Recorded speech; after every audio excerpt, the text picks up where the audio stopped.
ठीक है, अपन ने परसों उस दिन जो देखा था ना, मैं अभी 5 मिनट में फट से रिकैप करा देता हूँ और कोशिश करते हैं कि 30-40 मिनट्स में इसको क्लोज करें। तो एकदम अभी एक्टिवली देखना, क्योंकि अभी वेरिएबल्स बढ़ने वाले हैं। कल तक कम वेरिएबल्स थे, अब वेरिएबल्स बढ़ के आएंगे इसमें रिग्रेशन में। Let's start.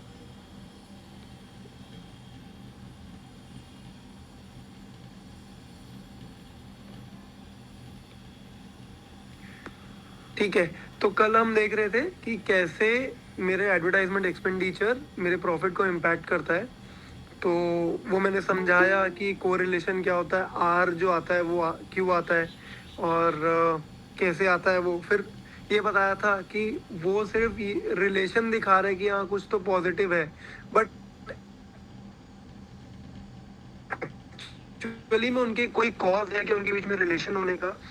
ये हमने कॉजैलिटी डेवलप की थी, उसके लिए हमने रिग्रेशन रन किया था।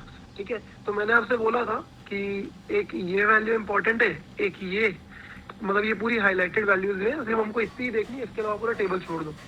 ठीक है, सो मैंने आज फिर एक्सप्लेन किया था, इसमें लोगों को डाउट थे, तो I will come back to this, no worries.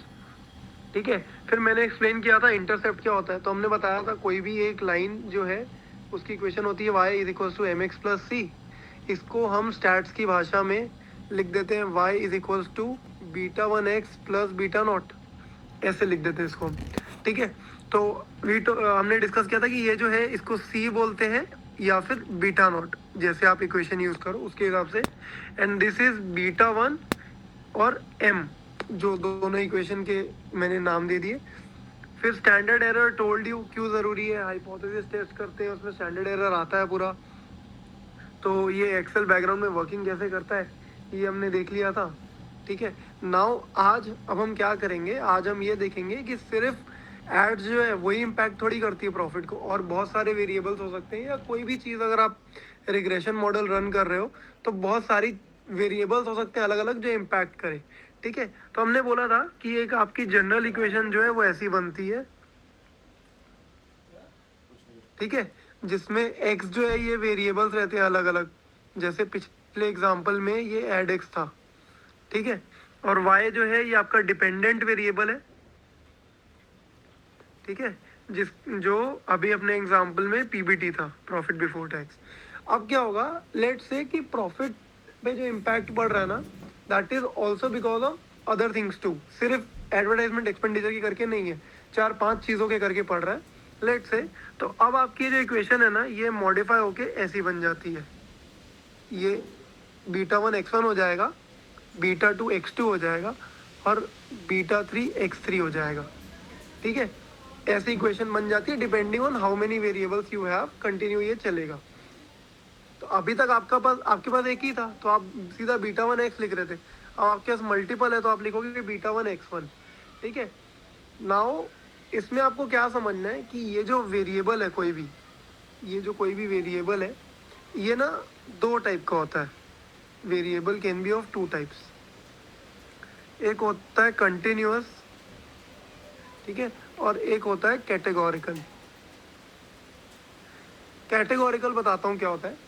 Basically categorical क्या है कि कोई भी वेरिएबल जिसको आप कोई कैटेगरी में डिवाइड कर सकते हो, मतलब या तो वो इस कैटेगरी में होगा या उस कैटेगरी में होगा।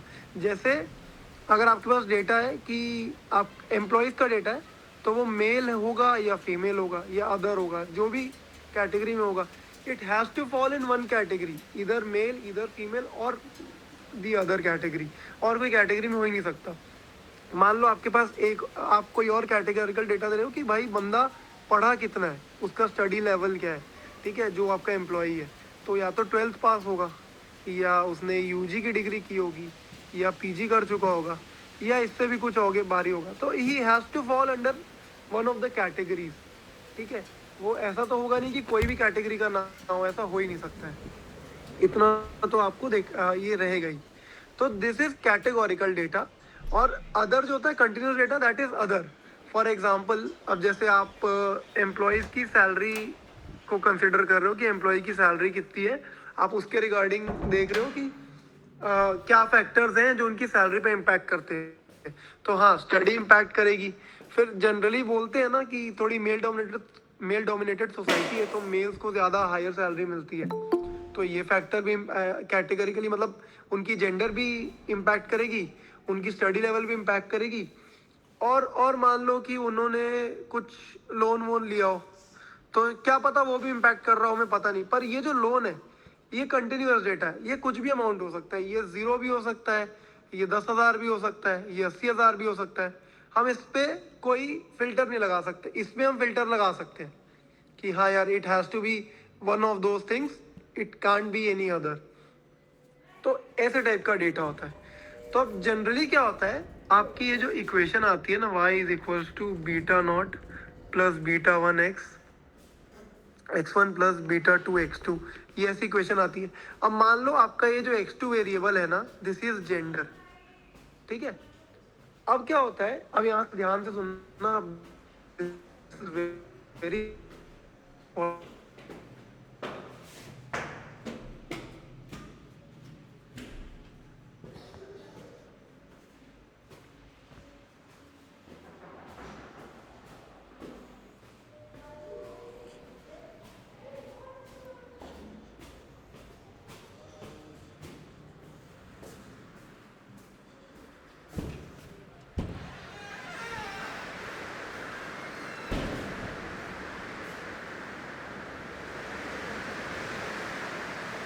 ज़्यादा है, तो वो ना मेल को बेस उठा लेगा, और मेल का जो भी इम्पैक्ट होगा ना वो बीटा नॉट में ही बता देगा, ठीक है।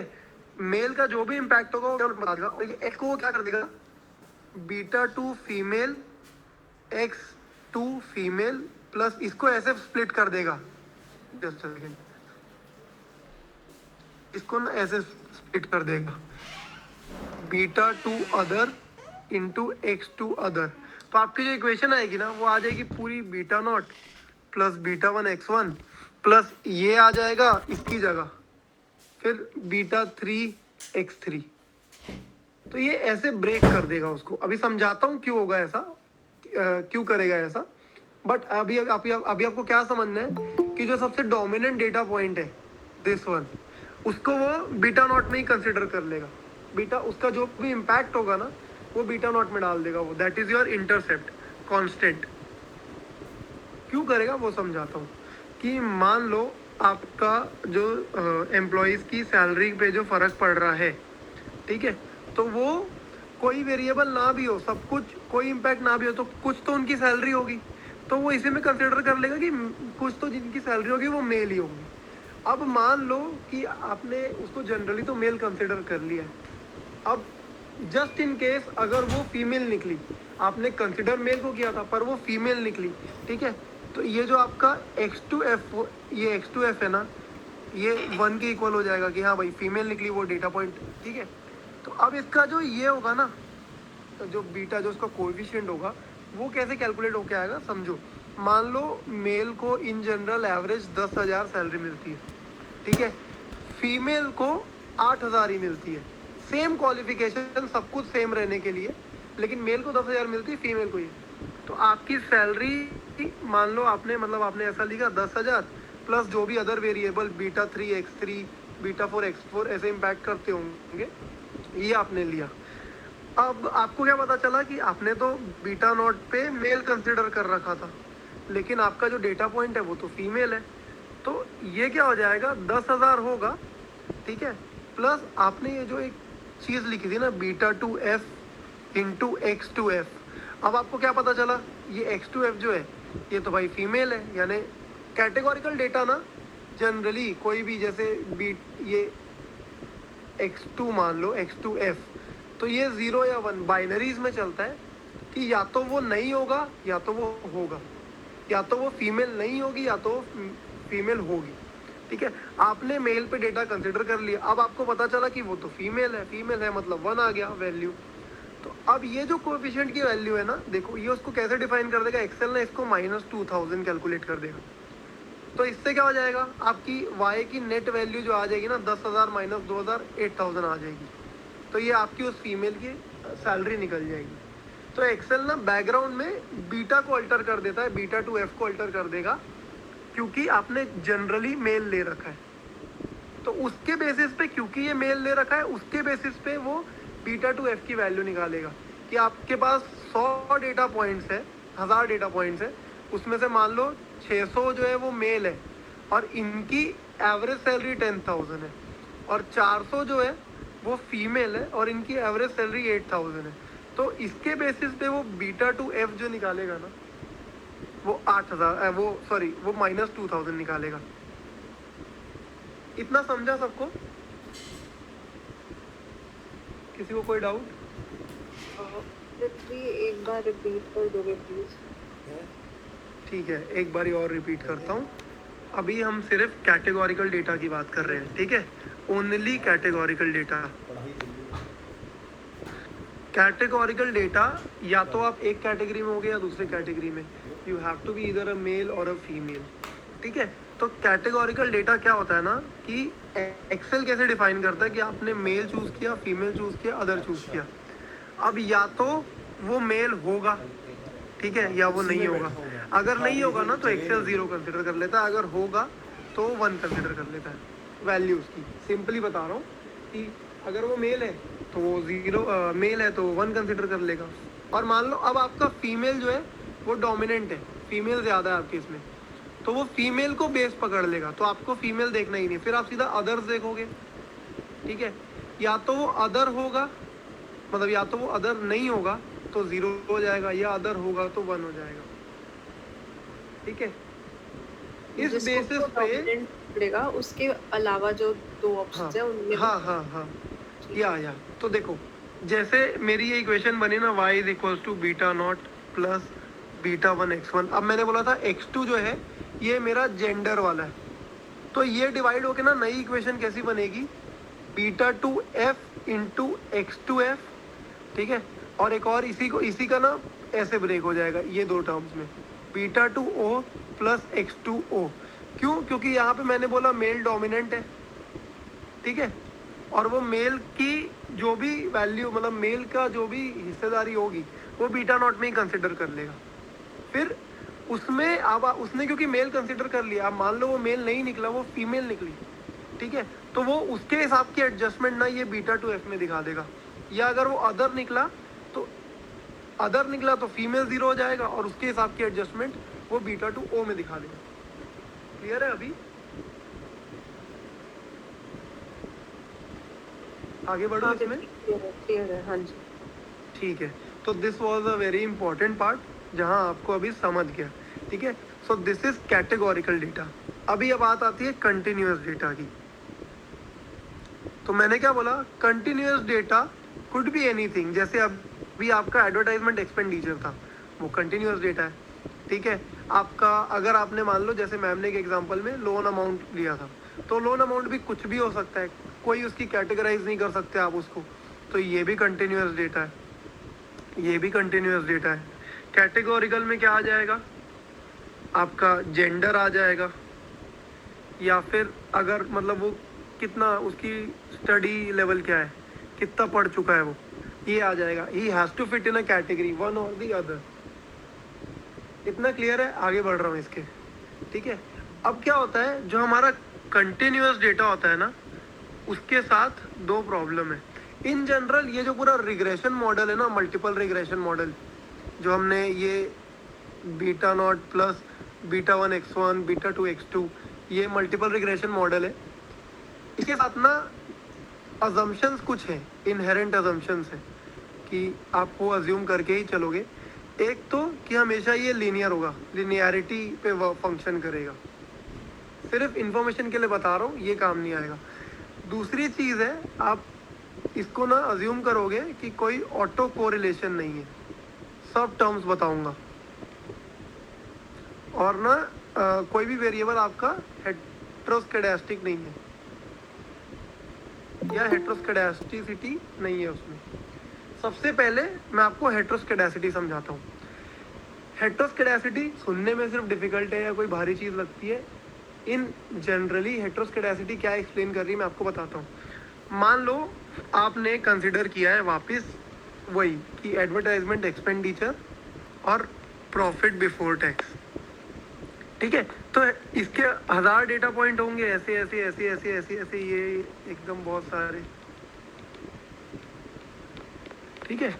तो अब इसको क्या बोलते हैं, जब आपने इसके थ्रू एक लाइन ड्रॉ की रिलेशन निकालने के लिए, तो आप ना ये पॉइंट तक देखो, ये पॉइंट तक इतना इतना एरिया देखो आप। अभी आपको इसमें क्या दिख रहा है, ये जो पॉइंट्स है, ये जो इसके अंदर के पॉइंट्स है, ये बहुत क्लोजली बाउंड है टू द लाइन, ठीक है। तो इसका मतलब क्या है कि आपने जो अभी ये वेरिएबल उठाया एडवर्टाइजमेंट एक्सपेंडिचर, ये मान लो कि ये होता प्रॉफिट होता 400 रुपये का, जब आप एडवर्टाइजमेंट 200 की कर रहे हो, मतलब 400 के प्रॉफिट तक आपका जो एडवर्टाइजमेंट एक्सपेंडिचर है उसका डेटा बहुत क्लोजली बाउंड है। तो ना 400 रुपीज़ के प्रॉफिट तक आपका, आप ऐसे इसको इंटरप्रेट करोगे, 400 रुपीज़ के पॉइंट तक एडवर्टाइजमेंट एक्सपेंडिचर जो है ना उसका रिलेशन बहुत बढ़िया है, किससे, प्रॉफिट बिफोर टैक्स से, बहुत अच्छा है। तो वो बहुत अच्छे से एक्सप्लेन कर पाएगा प्रॉफिट को। बट इसके बाद अगर आप देखोगे ना, ये जो आगे आगे जैसे ही आप इसके थ्रू आगे जा रहे हो, तो आप रियलाइज़ कर रहे हो कि ये पॉइंट्स दूर होते जा रहे हैं, दूर होते जा रहे हैं ना। तो अब आप क्या बोलोगे, जब जैसे आप ये पॉइंट कंसिडर करो, ये मान लो 700 रुपये प्रॉफिट, तो एट 700 प्रॉफिट मेरा जो एडवर्टाइजमेंट एक्सपेंडिचर है, ये इसको ना बहुत अच्छे से एक्सप्लेन नहीं कर पा रहा, not very good explaining power, ठीक है। तो अभी क्या हो रहा है, ये मैं इसको 2 मिनट इरेज करता हूँ। ये देखो, ये आपका जो डेटा है, ये एक फनल लाइक स्ट्रक्चर बना रहा है, फनल आ रही है। तो बेसिकली हम इससे क्या कंक्लूड करते हैं कि एडवर्टाइजमेंट एक्सपेंडिचर जो है ना, वो कुछ हद तक अगर आप कर रहे हो तो बहुत अच्छे से एक्सप्लेन कर रहा है प्रॉफिट को, लेकिन उसके बाद ना ज़्यादा भी कर दे रहे हो ना, तो कुछ डेटा पॉइंट्स के लिए बहुत अच्छे से नहीं एक्सप्लेन कर पा रहे। इसी चीज़ को कहते हैं हेट्रोस्केडेसिटी। तो आपको ना कोई भी ऐसा वेरिएबल नहीं चाहिए जो ना ऐसी हरकत करे कि कुछ पॉइंट्स के लिए कुछ आप इनपुट दे रहे हो, उसके लिए बहुत अच्छे से आउटपुट को एक्सप्लेन कर पा रहे हैं, लेकिन कुछ इनपुट जो आप दे रहे हो उसके लिए आउटपुट को अच्छे से नहीं एक्सप्लेन कर पा रहे हैं। You do not like these kind of variable, ये घटिया टाइप के, तो इनको आप कभी कंसिडर नहीं करोगे। अब ये जो प्लॉट बना ना, इसको कहते हैं रेसिडुअल प्लॉट, ठीक है। आपको इसको कुछ नहीं सोचना है, ये जो है ये एक्सेल खुद निकाल के देगा, सिर्फ आपको ये स्ट्रक्चर गेस करना है कि फनल लाइक दिख रहा है कि नहीं। या तो ये ऐसे नॉर्मल फनल स्ट्रक्चर देगा या इन्वर्टेड फनल स्ट्रक्चर देगा, बेसिकली फनल स्ट्रक्चर देगा डेटा। तो आपको ये समझना है कि जैसे ही उसने रेसिडुअल प्लॉट पे फनल स्ट्रक्चर दिया, हेट्रोस्केडेसिटी है, तो मान लो जैसे ये मेरा मल्टीपल वेरिएबल्स थे ना, β1 x1, β2 x2 and so on. मान लो ये था एडवर्टाइजमेंट एक्सपेंडिचर, और अभी मैंने ऐड का देख लिया कि हेट्रोस्केडेसिटी शो कर रहा है, तो मैं इसको लूँगा ही नहीं, मैं इसको हटा ही दूंगा इक्वेशन से। मैं सीधा अपनी इक्वेशन जो रखूँगा ना, वो β2 x2 से रखूँगा, β3 x3 से रखूँगा। क्लियर हुआ इतना गाइस? कोई डाउट?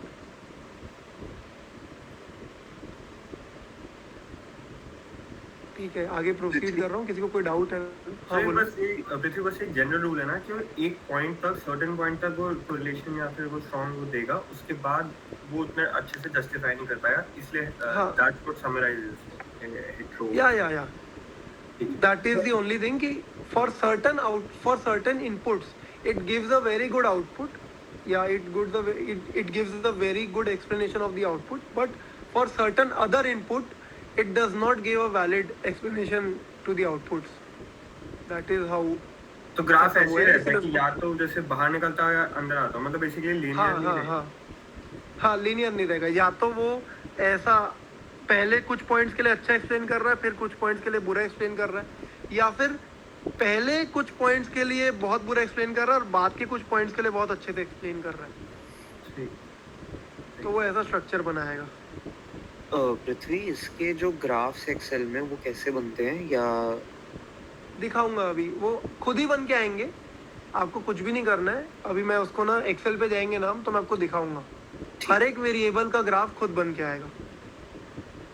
ठीक है, तो हेट्रोस्केडेसिटी खत्म हो गई, स्केडेसिटी जो भी है इसकी स्पेलिंग यार, ये खत्म हो गया। दूसरा मैंने बोला था ऑटो कोरिलेशन। ऑटो कोरिलेशन के लिए मैं एक एग्जांपल लेता हूँ। मान लो आपकी ड्रॉपशिपिंग की वेबसाइट है, ठीक है। अब वो वेबसाइट पे बहुत सारे कस्टमर्स वो वेबसाइट विजिट कर रहे होंगे आपकी, तो ऑटो कोरिलेशन क्या बोलता है कि अगर मैं ये देख रहा हूँ कि मेरी रेवेन्यू कितनी अच्छी है, रेवेन्यू मेरा वाई है, उस पर बहुत सारे फैक्टर्स होंगे। मान लो एक फैक्टर ये भी है कि कोई कस्टमर्स जो विजिट कर रहे हैं वो आपस में रिलेटेड तो नहीं है, ये भी जानना चाहिए अपने को, ठीक है। अब मान लो कि साहिल विजिट किया वेबसाइट और नीलाक्ष विजिट किया, तो ये दोनों इंडिपेंडेंट है एक दूसरे से, ये दोनों एक दूसरे पे डिपेंडेंट नहीं है कि साहिल के करके Nilaksh. I am not saying कि ये दोनों फ्रेंड है तो एक को इन्फ्लुएंस करेगा, आई एम सेइंग अलग अलग लोकेशन पे है दोनों, तो ये इंडिपेंडेंट रहनी चाहिए। ऐसा नहीं कि साहिल के करके नीलाक्ष जाके वेबसाइट देख रहा है। तो बेसिकली इसके लिए आपका जो रेसिडुअल प्लॉट आता है ना, वो कैसा आता है कि कोई आपका वेरिएबल है, अगर वो ऑटो कोरिलेशन फॉलो कर रहा है ना, तो वो ऐसा कुछ ऐसे माउंटेन लाइक अलग अलग छोटी बड़ी माउंटेन ऐसे नीचे भी जा रहा है, ऐसे ऐसा जो जैसे मार्केट का स्ट्रक्चर होता है ना कोई स्टॉक का, वैसा कोई आपका वो नहीं देना चाहिए कि एक पॉइंट की रिलेशन अगले से। जैसे आप इसी को अगर आपको स्टॉक का चार्ट समझ लो मार्केट में, तो वो रहता है ना कि मान लो इस पॉइंट पे क्लोज हुआ था और आज इस पॉइंट पे ओपन हुआ, तो इसका और इसका ये जो दो पॉइंट्स हैं, ये एक पॉइंट हो गया, ये एक पॉइंट हो गया, तो ये दोनों का कोरिलेशन है क्योंकि कल इस पे क्लोज हुआ था और कल अच्छा बढ़ के क्लोज हुआ था, इसलिए आज और बढ़ के ओपन हुआ है। ऐसा बोलते हैं ना, जिनको स्टॉक मार्केट पता है उनको पता है ये चीज। इफ तो बस इतना समझ कि कोई भी एक मतलब जो वेरिएबल है उसमें कोई भी एक डेटा पॉइंट का अगले डेटा पॉइंट के साथ कोई कोरिलेशन नहीं होना चाहिए। तो अगर आपका ग्राफ ऐसा कोई स्ट्रक्चर फॉलो कर रहा है ना पूरा ऐसे, तो इसको ट्रेंड लाइक स्ट्रक्चर बोलते हैं, ट्रेंड लाइक, ठीक है। अगर ऐसा आपको दिख रहा है तो आप समझ लो ऑटो कोरिलेशन है, और अगर आपको ऑटो कोरिलेशन दिख गया ना तो इसको भी आप रिजेक्ट कर लो। तो जैसे आपकी इक्वेशन थी y is equals to beta nought, और मान लो 5 वेरिएबल थे total, beta 1 x1, beta 2 x2, ये ऐसे x1 आपका दिख रहा है हेट्रोस्कोपिक। हाँ ये आप एक बार फिर से बता सकते हैं ऑटो कोरिलेशन होता क्या? ओके, बिल्कुल फिर से बताता हूँ, बस ये एक चीज आपको पहले ये खत्म कर लेने दो। मान लो वेरिएबल 1 जो है वो हेट्रोस्केडेसिटी दिखा रहा है, मत कंसिडर करो, इसको छोड़ दो। मान लो वेरिएबल 2 ऑटो कोरिलेशन दिखा रहा है, मत कंसिडर करो इसको भी। अपना पॉइंट इतना है कि हेट्रोस्केडेसिटी और ऑटो कोरिलेशन वाला कोई भी पॉइंट हमको नहीं लेना है अपनी फाइनल इक्वेशन में, ठीक है। ऑटो कोरिलेशन फिर से समझा देता हूँ आपको। स्टॉक मार्केट आप ऑपरेट करते हो, आपको पता है स्टॉक मार्केट का जनरली आप जो चार्ट देखोगे, ठीक है, वो जो पॉइंट्स रहते हैं ना एक दूसरे से ऐसे रिलेटेड रहते हैं। अगर मार्केट बढ़ रहा है या ऐसे ऐसे पतला पतला ग्राफ कुछ दिखा रहा है या ऐसे दिखा रहा है, तो ये देखो ये एक लीनियर लाइन से मैं इनको दिखा सकता हूँ कि हाँ एक के पीछे एक मूव हो रहा है। कल इस डेटा पॉइंट पे क्लोज हुआ था यहाँ पे, ठीक है, और अच्छा बढ़ के क्लोज हुआ था, तो फिर बढ़ के ओपन हो रहा है, ठीक है। फिर अब आज इतनी कोई खास उसकी खबर नहीं आई, तो आज अगर इस पे क्लोज हुआ है तो कल शायद इसी पॉइंट पे ओपन हो जाएगा। फिर कोई बैड न्यूज आ गई परसों, तो परसों इस पॉइंट पे ओपन होगा जब कल इस पॉइंट पे क्लोज हुआ था, तो मार्केट समझा। तो every previous data point is related, is because of the previous data point the next data point occurs. This is called auto correlation. वो auto correlate हो रहा है, समझा गाइस? Yes, yes, bro. हाँ जी, got it भाई. तो this is जो तुमने पहले एग्जांपल दिया था वेबसाइट वाला कि हाँ जी। There are people who are visiting, उसमें ऑटो कोरिलेशन नहीं था ना, बिकॉज़ दे हाँ। Were independent. हाँ, they were independent, but अगर for some reason देखो उसमें तो I cannot define how it will be correlated, but for some reason अगर वो correlated होते तो उनका उन सब पॉइंट्स का या उस वेरिएबल का ऐसा स्ट्रक्चर आता। और देखो आप समझो एक वेरिएबल में अगर मान लो 1000 डेटा पॉइंट्स हैं, हो सकता है इनमें से 2 आपस में कोरिलेटेड हो। मेरा पॉइंट ये नहीं है, मेरा पॉइंट ये कि अगर ये 1000 के 1000 सबसे कोरिलेटेड है एक दूसरे के थ्रू, एक के थ्रू आगे बढ़ रही है, ये 1000 जो दिख रहे हैं ये पूरे कोरिलेटेड है ना एक दूसरे के थ्रू, तभी तो ये ऐसा स्ट्रक्चर बना पा रहे हैं। नहीं तो अगर ये कोरिलेटेड नहीं होते तो देखो ये कोई भी ग्राफ होता और अगर ये कोरिलेटेड नहीं है तो ऐसे रैंडम आते, कहीं पे भी कोई भी आ रहा है, किसी को कोई फर्क नहीं पड़ रहा है। बट ये कोरिलेटेड है इसलिए तो ऐसा ऐसा ऐसा ऐसा स्ट्रक्चर फॉलो कर रहे हैं। ठीक है। ठीक है, क्लियर है ये बात? हाँ ठीक है। तो ये दो टाइप की चीजें होती हैं। अब एक बारी वापस फट से समराइज कर देता हूँ। हमारी इक्वेशन थी y is equal to beta nought plus beta 1 x1 plus beta 2 x2 plus beta 3 x3। ये इतने वेरिएबल्स मैं भी कंसिडर कर रहा हूँ। मान लो ये दोनों कंटिन्यूअस वेरिएबल है और ये वाला जो है ना ये कैटेगोरिकल है। कैटेगोरिकल के लिए आप कभी भी ना हेट्रोस्केडेसिटी देखोगे ना आप ऑटो कोरिलेशन देखोगे, क्योंकि इसमें होती ही नहीं है। ठीक है, कैटेगोरिकल कभी भी कैटेगोरिकल का ग्राफ जो आएगा ना उससे आपको कोई लेना देना नहीं है। एक्सेल क्या करेगा, हर वेरिएबल के लिए आपको ग्राफ देगा, लेकिन आपको कैटेगोरिकल डेटा आइडेंटिफाई करके उसका ग्राफ देखना ही नहीं है, कोई मतलब नहीं है इसके ग्राफ का। ठीक है, आपको सिर्फ कंटिन्यूअस डेटा का ग्राफ देखना है। Got it? कंटिन्यूअस डेटा जो है ना वो ही हेट्रोस्केडेस्टिक या ऑटो कोरिलेटेड हो सकता है।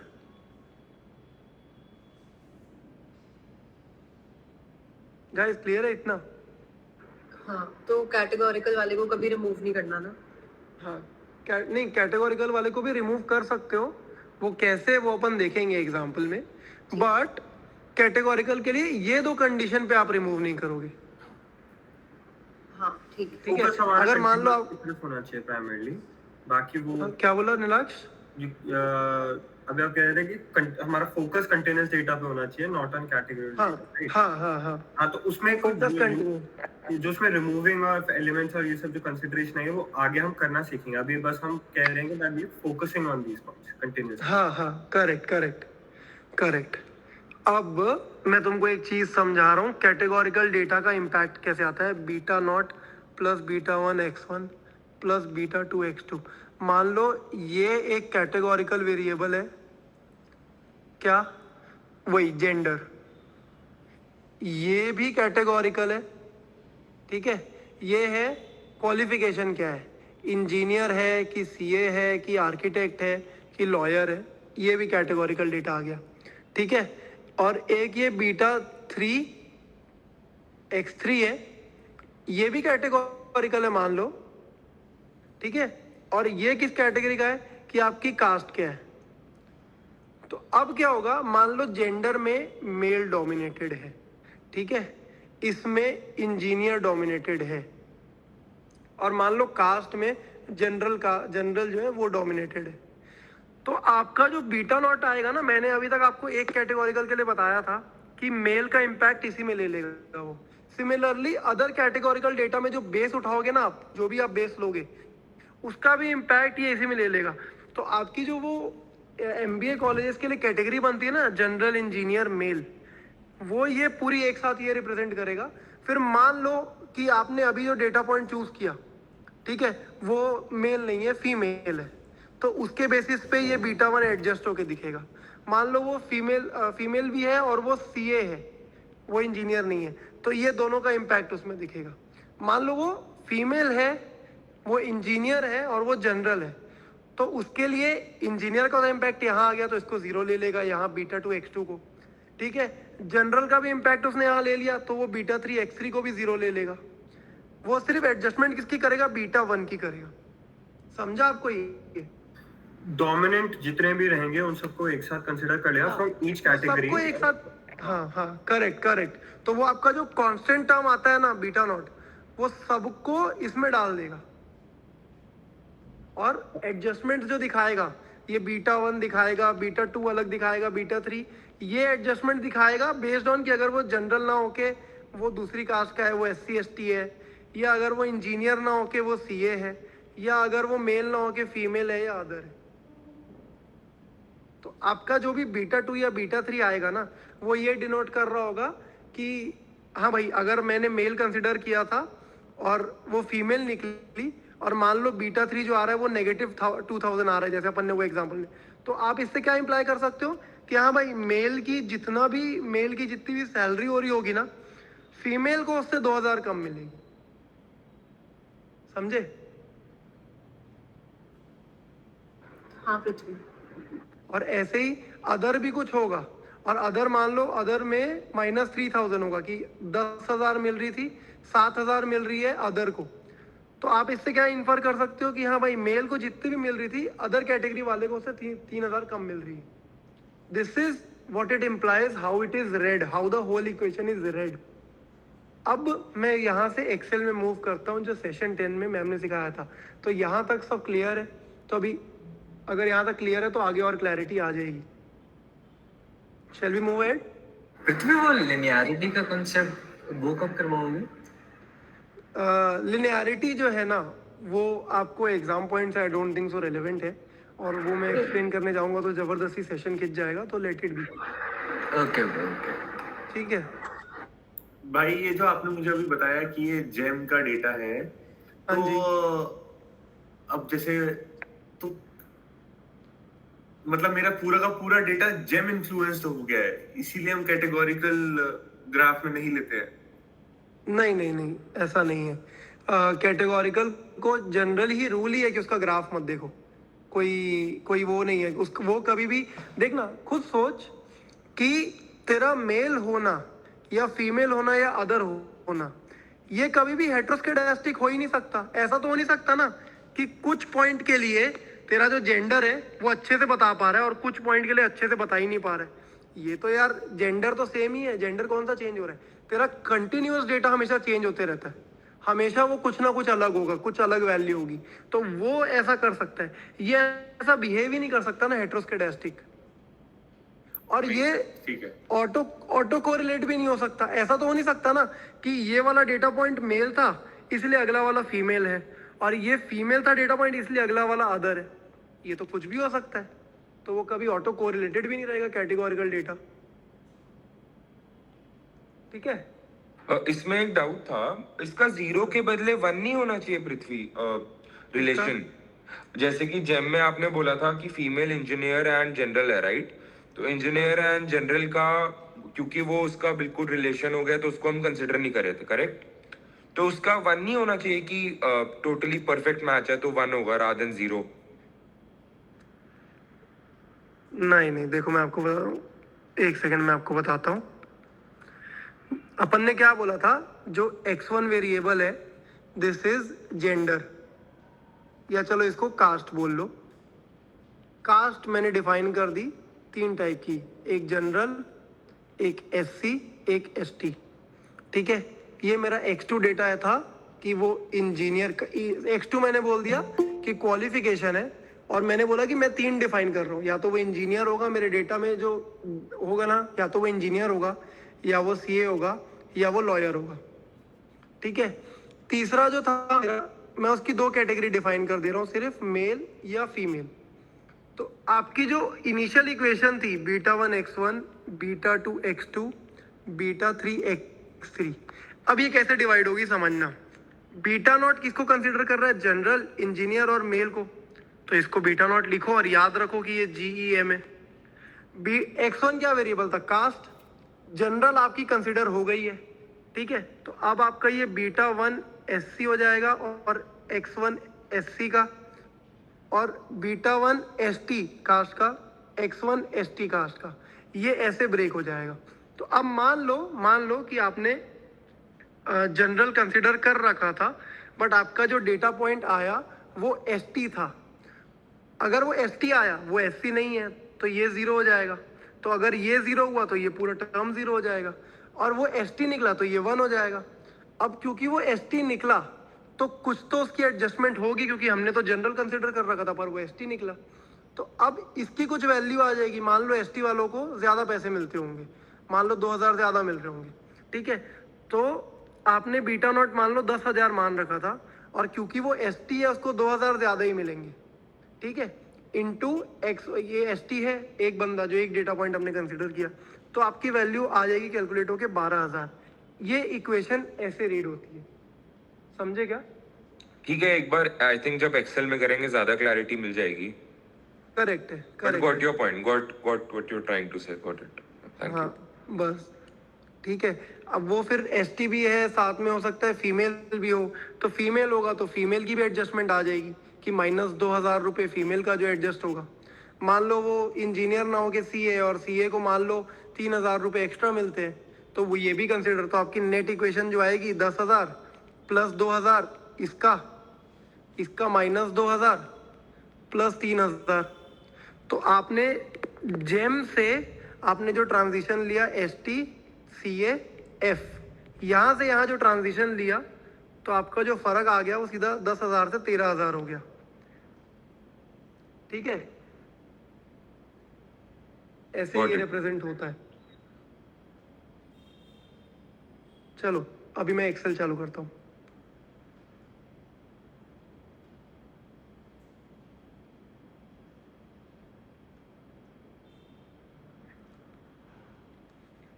ठीक है, अब देखो ये हमारा जो था ना डेटा था. ठीक है, अब ये क्या है, बेसिकली ना ये डेटा है कि इंडिविजुअल्स की सैलरी का. ठीक है, और वो सैलरी पे, salary is a dependent variable. वो किस चीज़ पे डिपेंड करती है, तो वो लोन अमाउंट पे, ईयर सिंस इंसेप्शन कितने साल से काम कर रहा है, ट्रेनिंग ऑन फाइनेंस है कि नहीं उसको. ठीक है, जेंडर क्या है उसका. ठीक है, और सब्सिडी उसकी क्या है, मतलब उसको सब्सिडी मतलब उसको कोई सब्सिडी वगैरह मिली है या जो भी. तो ये सारे फैक्टर्स मैंने ढूंढ के निकाले हैं. अब मेरे को क्या समझना है कि इन सारे फैक्टर्स का इम्पैक्ट है कि नहीं है. अगर नहीं है तो किस किस फैक्टर का इम्पैक्ट है, और अगर है तो कितना इम्पैक्ट है, ये मेरे को रिग्रेशन मॉडल से समझना है. अब सबसे पहले कैटेगरी देखो इसकी. लोन अमाउंट कुछ भी हो सकता है, एनी थिंग्स, 0 से लेके इन्फिनिटी कुछ भी हो सकता है. नेगेटिव तो नहीं बोलूंगा बट हो सकता है. तो ये कंटिन्यूअस डेटा है, करेक्ट है. This is the continuous data. फिर ईयर्स, कितने भी साल से काम कर रहा हो सकता है, 0 से लेके 50 साल तक भी काम कर रहा हो सकता है. इसको कोई कैटेगरी में डिफाइन नहीं कर सकते, ये भी कंटिन्यूअस डेटा है. ट्रेनिंग ऑन फाइनेंस, अब भाई या तो ट्रेनिंग होगी उसके पास फाइनेंस की या नहीं होगी, सिंपल. थर्ड कोई ऑप्शन ही नहीं है, तो ये कैटेगोरिकल डेटा है. ठीक है, जेंडर या तो मेल होगा या फीमेल होगा. अब यहाँ या फिर अदर होगा. अब यहाँ पे 0-1 ही डिफाइंड है. ये पूरा डेटा देखोगे ना तो इसमें 2 कहीं नहीं है. तो अगर 0-1-2 आता ना तो वो 3 कैटेगरी होती है. इसमें बेसिकली 2 ही कैटेगरी है. ठीक है, तो अभी ये जो है ये भी कैटेगोरिकल डेटा हो गया. ठीक है, और जो सब्सिडी है ये कंटिन्यूअस डेटा है. ये कुछ भी हो सकती है, कितने भी अमाउंट की हो सकती है, करेक्ट है. अब इसमें किसी को डाउट कुछ? अभी तक मैंने सिर्फ डेटा रीड किया है, अभी तक मैंने सिर्फ समझा है कि क्या डेटा कैसा हो सकता है. अब आते हैं, आपको ना इसका भी जरूरी है कि आप इसकी भी पहले कोरिलेशन वाली चीज बनाओ. जो कोरिलेशन वाला अपन टेबल बनाते हैं ना, मैट्रिक्स, तो इसका भी बनाना जरूरी है. तो आप जाओगे डेटा एनालिसिस में. ठीक है, आप सबसे पहले कोरिलेशन निकालोगे. बताऊंगा आपको क्यों कोरिलेशन निकाल रहे हो, बताऊंगा. ठीक है, ये आपकी इनपुट रेंज आ गई.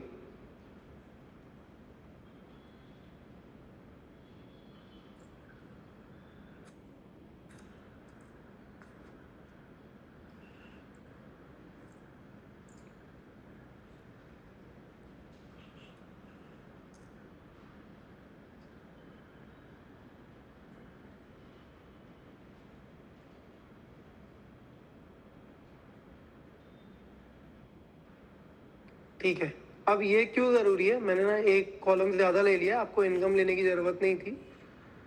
ठीक है, इतना आप देखो बस. अभी मैं जूम कर देता हूँ थोड़ा सा. अब आपको ये देखना क्यों ज़रूरी है, बात समझना. मान लो कोई 2 ऐसे वेरिएबल है जो एक दूसरे से ही ना बहुत ज़्यादा कोरिलेटेड है, जिनकी हाई कोरिलेशन है. तो क्या होगा कि आपका जो इनकम पे इम्पैक्ट है वो, अगर आप ना दोनों वेरिएबल कंसिडर कर लोगे ना, तो आप क्या देख रहे रहोगे, इनकम पे ना दोनों के करके इम्पैक्ट डबल दिखेगा, और ऑल्दो वो हाईली कोरिलेटेड है. मान लो एक एग्जांपल कंसिडर करते हैं कि मेरी वेबसाइट है ड्रॉपशिपिंग की, और उसमें ना एक तो कि लोग मेरी प्रोडक्ट पेज पे कितना टाइम स्पेंड कर रहे हैं और मेरी वेबसाइट पे कितना टाइम स्पेंड कर रहे हैं। अब ये दोनों आपस में कोरिलेटेड है कि अगर कोई बंदा मेरे प्रोडक्ट के पेज पे टाइम स्पेंड कर रहा है तो नेचुरली वो मेरी वेबसाइट पे टाइम स्पेंड कर रहा है, ठीक है। और मैं अपनी रेवेन्यू को जज कर रहा हूँ। अब मैंने एक बार ही उठा लिया कि भाई हाँ कोई वेबसाइट पे मेरे टाइम स्पेंड कर रहा है तो मेरी रेवेन्यू बढ़ रही है, और मैंने ये भी उठा लिया कि कोई प्रोडक्ट पेज पे मेरे टाइम स्पेंड कर रहा है तो मेरी रेवेन्यू बढ़ रही है। अब अगर मैं दोनों वेरिएबल उठा लूंगा तो ये गलत सिग्निफाई करेगा ना, क्योंकि अल्टीमेटली ये दोनों आपस में खुद ही कोरिलेटेड है। तो ऐसे कोई वेरिएबल्स रहेंगे ना जो आपस में हाईली कोरिलेटेड है तो इनको हम एक ही बार कंसीडर करेंगे। अब इसकी थ्रेशोल्ड क्या है कि कोई भी 0.7 का जो रहेगा ना 0.7 या उससे ऊपर, तो आप उसको मत, जैसे मान लो ये ईयर सिंस इंसेप्शन और ट्रेनिंग इन फाइनेंस, इनका आपस में, जैसे इनका आपस में कौन सा होगा, ये वाला होगा, करेक्ट है। ये देखो ये ट्रेनिंग इन फाइनेंस और ये ईयर सिंस इंसेप्शन, इसको रिप्रेजेंट करते हैं इनकी रिलेशन को। मान लो ये 0.7 से ज्यादा होती तो मतलब क्या होता कि ये दोनों आपस में बहुत ज्यादा हाईली कोरिलेटेड है। तो आप इनको एक ही बार एक ही किसी को उठाओ, कोई फर्क नहीं पड़ता आप किसको उठा रहे हो, बस किसी एक को उठाओ। क्लियर है गाइस इतना? अब जैसे एक बार दोबारा ये दिखाएगा, मिस हो गया, आई थिंक वॉल्यूम थोड़ी कम आ रही थी सुनने का। अच्छा एक बार ये शुरू से ही दिखा देना एनालाइज डेटा से पृथ्वी। एक्चुअली ना थोड़ा ब्लर हो गया था स्क्रीन तो couldn't get you, sorry. Okay, oh no issues. कहाँ है मेरी साइट की? ये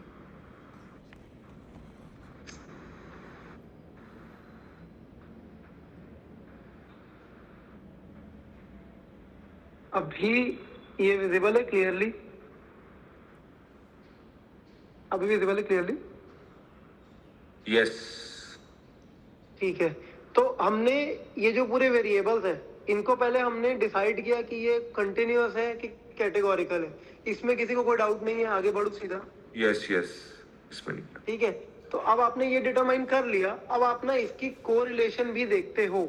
कोरिलेशन क्यों देखते हो, वो जैसे मैंने अभी समझाया कि मान लो आप अपनी रेवेन्यू देख रहे हो ड्रॉप शिपिंग की, और आप रेवेन्यू के लिए दो वेरिएबल कंसिडर करते हो, और वो दो वेरिएबल है कि भाई क्या मेरा जो मेरे वेबसाइट पे कौन कितना टाइम स्पेंड कर रहा है कस्टमर, और मेरे प्रोडक्ट पेज पे कितना टाइम स्पेंड कर रहा है। तो अब ये दोनों आपस में ही कितने हाईली रिलेटेड है। जो बंदा मेरे प्रोडक्ट पेज पे होगा वही बंदा मेरे वेबसाइट पे भी होगा ही नेचुरली। अगर वो मेरे प्रोडक्ट पेज पे है तो मेरी वेबसाइट पे है ही, ठीक है। तो ना ये दोनों हाईली कोरिलेटेड है। अगर अब मैं इसकी कोई इक्वेशन बनाता और मैं अपनी रेवेन्यू इन दोनों के बेस पे निकालने की कोशिश करता तो वो गलत बनती, क्योंकि मैंने जो दो वेरिएबल उठाए हैं वो दोनों आपस में इतने हाईली कोरिलेटेड है कि मेरे को एक को ही कंसिडर करना चाहिए था। तो इसीलिए ना हम इस पूरे डेटा की कोरिलेशन निकालते हैं। जब आप निकालोगे ना कोरिलेशन वो फॉर्मूला में डाल के शीट का ये, तो ना ये ऐसी आएगी। मैंने एक वेरिएबल उस समय ज्यादा, मतलब मैंने y वेरिएबल भी उठा लिया था इसलिए वो वहां दिख रहा है। y को छोड़ दो, इन सबको देखो, ठीक है। तो अब अगर आप इसको कंसिडर करोगे तो मेरा कहना है कि मान लो ये ईयर सिंस इंसेप्शन और ये ट्रेनिंग इन फाइनेंस, ये और ये दो फैक्टर्स की कोरिलेशन ये नंबर बताता है, ठीक है। अगर मान लो ये 0.7 या उससे ज्यादा होती तो आप इसको क्या मानते कि हाँ यार ये 0.7 से ज्यादा है, मतलब ये आपस में इतने कोरिलेटेड है कि मेरे को ना इनमें से एक ही उठाना चाहिए। अगर मैं दोनों उठाऊंगा ना तो मेरी जो टोटल इनकम है वो गलत रिपोर्ट हो जाएगी, क्योंकि मैं दो हाईली कोरिलेटेड फैक्टर्स को कंसिडर कर रहा हूँ। मेरे को एक ही कंसिडर करना चाहिए। तो इट डजंट मैटर, अगर ये हाईली कोरिलेटेड होते ना तो इट डजंट मैटर कि आप ट्रेनिंग ऑन फाइनेंस कंसिडर कर रहे हो या आप ईयर सिंस इंसेप्शन कंसिडर कर रहे हो, बस आपको कोई भी एक कंसिडर करना है, ठीक है। क्लियर है guys? Only cases of high correlation, strong correlation, हाँ, एक को करना। High correlation only. अगर आपके कोई दो वेरिएबल्स है जो हाईली कोरिलेटेड है तो, और हाईली कोरिलेटेड की डेफिनेशन क्या है, 0.7 या उससे ज्यादा, तो वो हाईली कोरिलेटेड की डेफिनेशन में आ जाएंगे। This is a base rule, ठीक है, कि 0.7 या उससे ज्यादा हो गए तो वो हाईली कोरिलेटेड है। ऐसे केस में आप एक ही वेरिएबल कंसिडर करो, डजंट मैटर आप कौन सा कंसिडर करते हो। तो अभी पृथ्वी हाईली नेगेटिवली कोरिलेटेड में भी यही चीज कंसिडर करेंगे ना कि दोनों में से एक ले। क्या बोला? अगर -0.7 हो तो तब भी सेम ही चीज करेंगे ना? नहीं, ऐसा तो नहीं है, क्योंकि वो रिलेटेड ही नहीं है ना वो एक दूसरे से। मतलब उनकी, अब देखो मेरी वेबसाइट पे कितने लोग आ रहे हैं, इसका ओजस तुम्हारे माइक से ना आई थिंक ऑडियो लैग हो रही है। हाँ, तो अब देखो मेरी वेबसाइट पे लोग कितना टाइम स्पेंड कर रहे हैं, और लोगों के पास, मान लो मेरी वेबसाइट सिर्फ कपड़ों की है, और लोगों के पास जूते हैं कि नहीं, अगर मैं इस वेरिएबल को कंसीडर कर रहा हूँ, तो इसका और मेरी वेबसाइट का कोई लेना देना ही नहीं है। या कोई ऐसा फैक्टर कि जो आपस में नेगेटिवली कोरिलेटेड है, तो आप उनको तो कंसीडर कर सकते हो। मतलब उसका कोई, आपको सिर्फ देखना है कि हाईली कोरिलेटेड फैक्टर्स में डबल ना ले लो, अनकोरिलेटेड फैक्टर से आपको कोई वो नहीं है। ठीक है। ठीक है, तो अभी अगर आप ये पूरा डेटा देखोगे, ठीक है, मेरे पास कोई भी 0.7 से बड़ा नंबर नहीं है, तो I am good to go. ठीक है, मैं सारे वेरिएबल्स कंसीडर करूंगा। क्वेश्चन है, बट -0.7 भी तो हाईली नेगेटिव कोरिलेटेड होता है। नहीं भाई देख, उसको तो क्या बोलेगा, नेगेटिव कोरिलेशन है।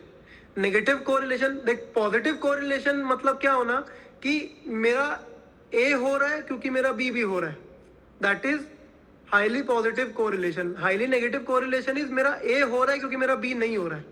ओके ओके, तो मेरे को ऐसे दो कि ये ए हो रहा है क्योंकि बी भी हो रहा है, इससे मेरे को डर के रहना है ना। Make sense. सिर्फ पॉजिटिव हाई कोरिलेशन पे फोकस रहता है। हाँ।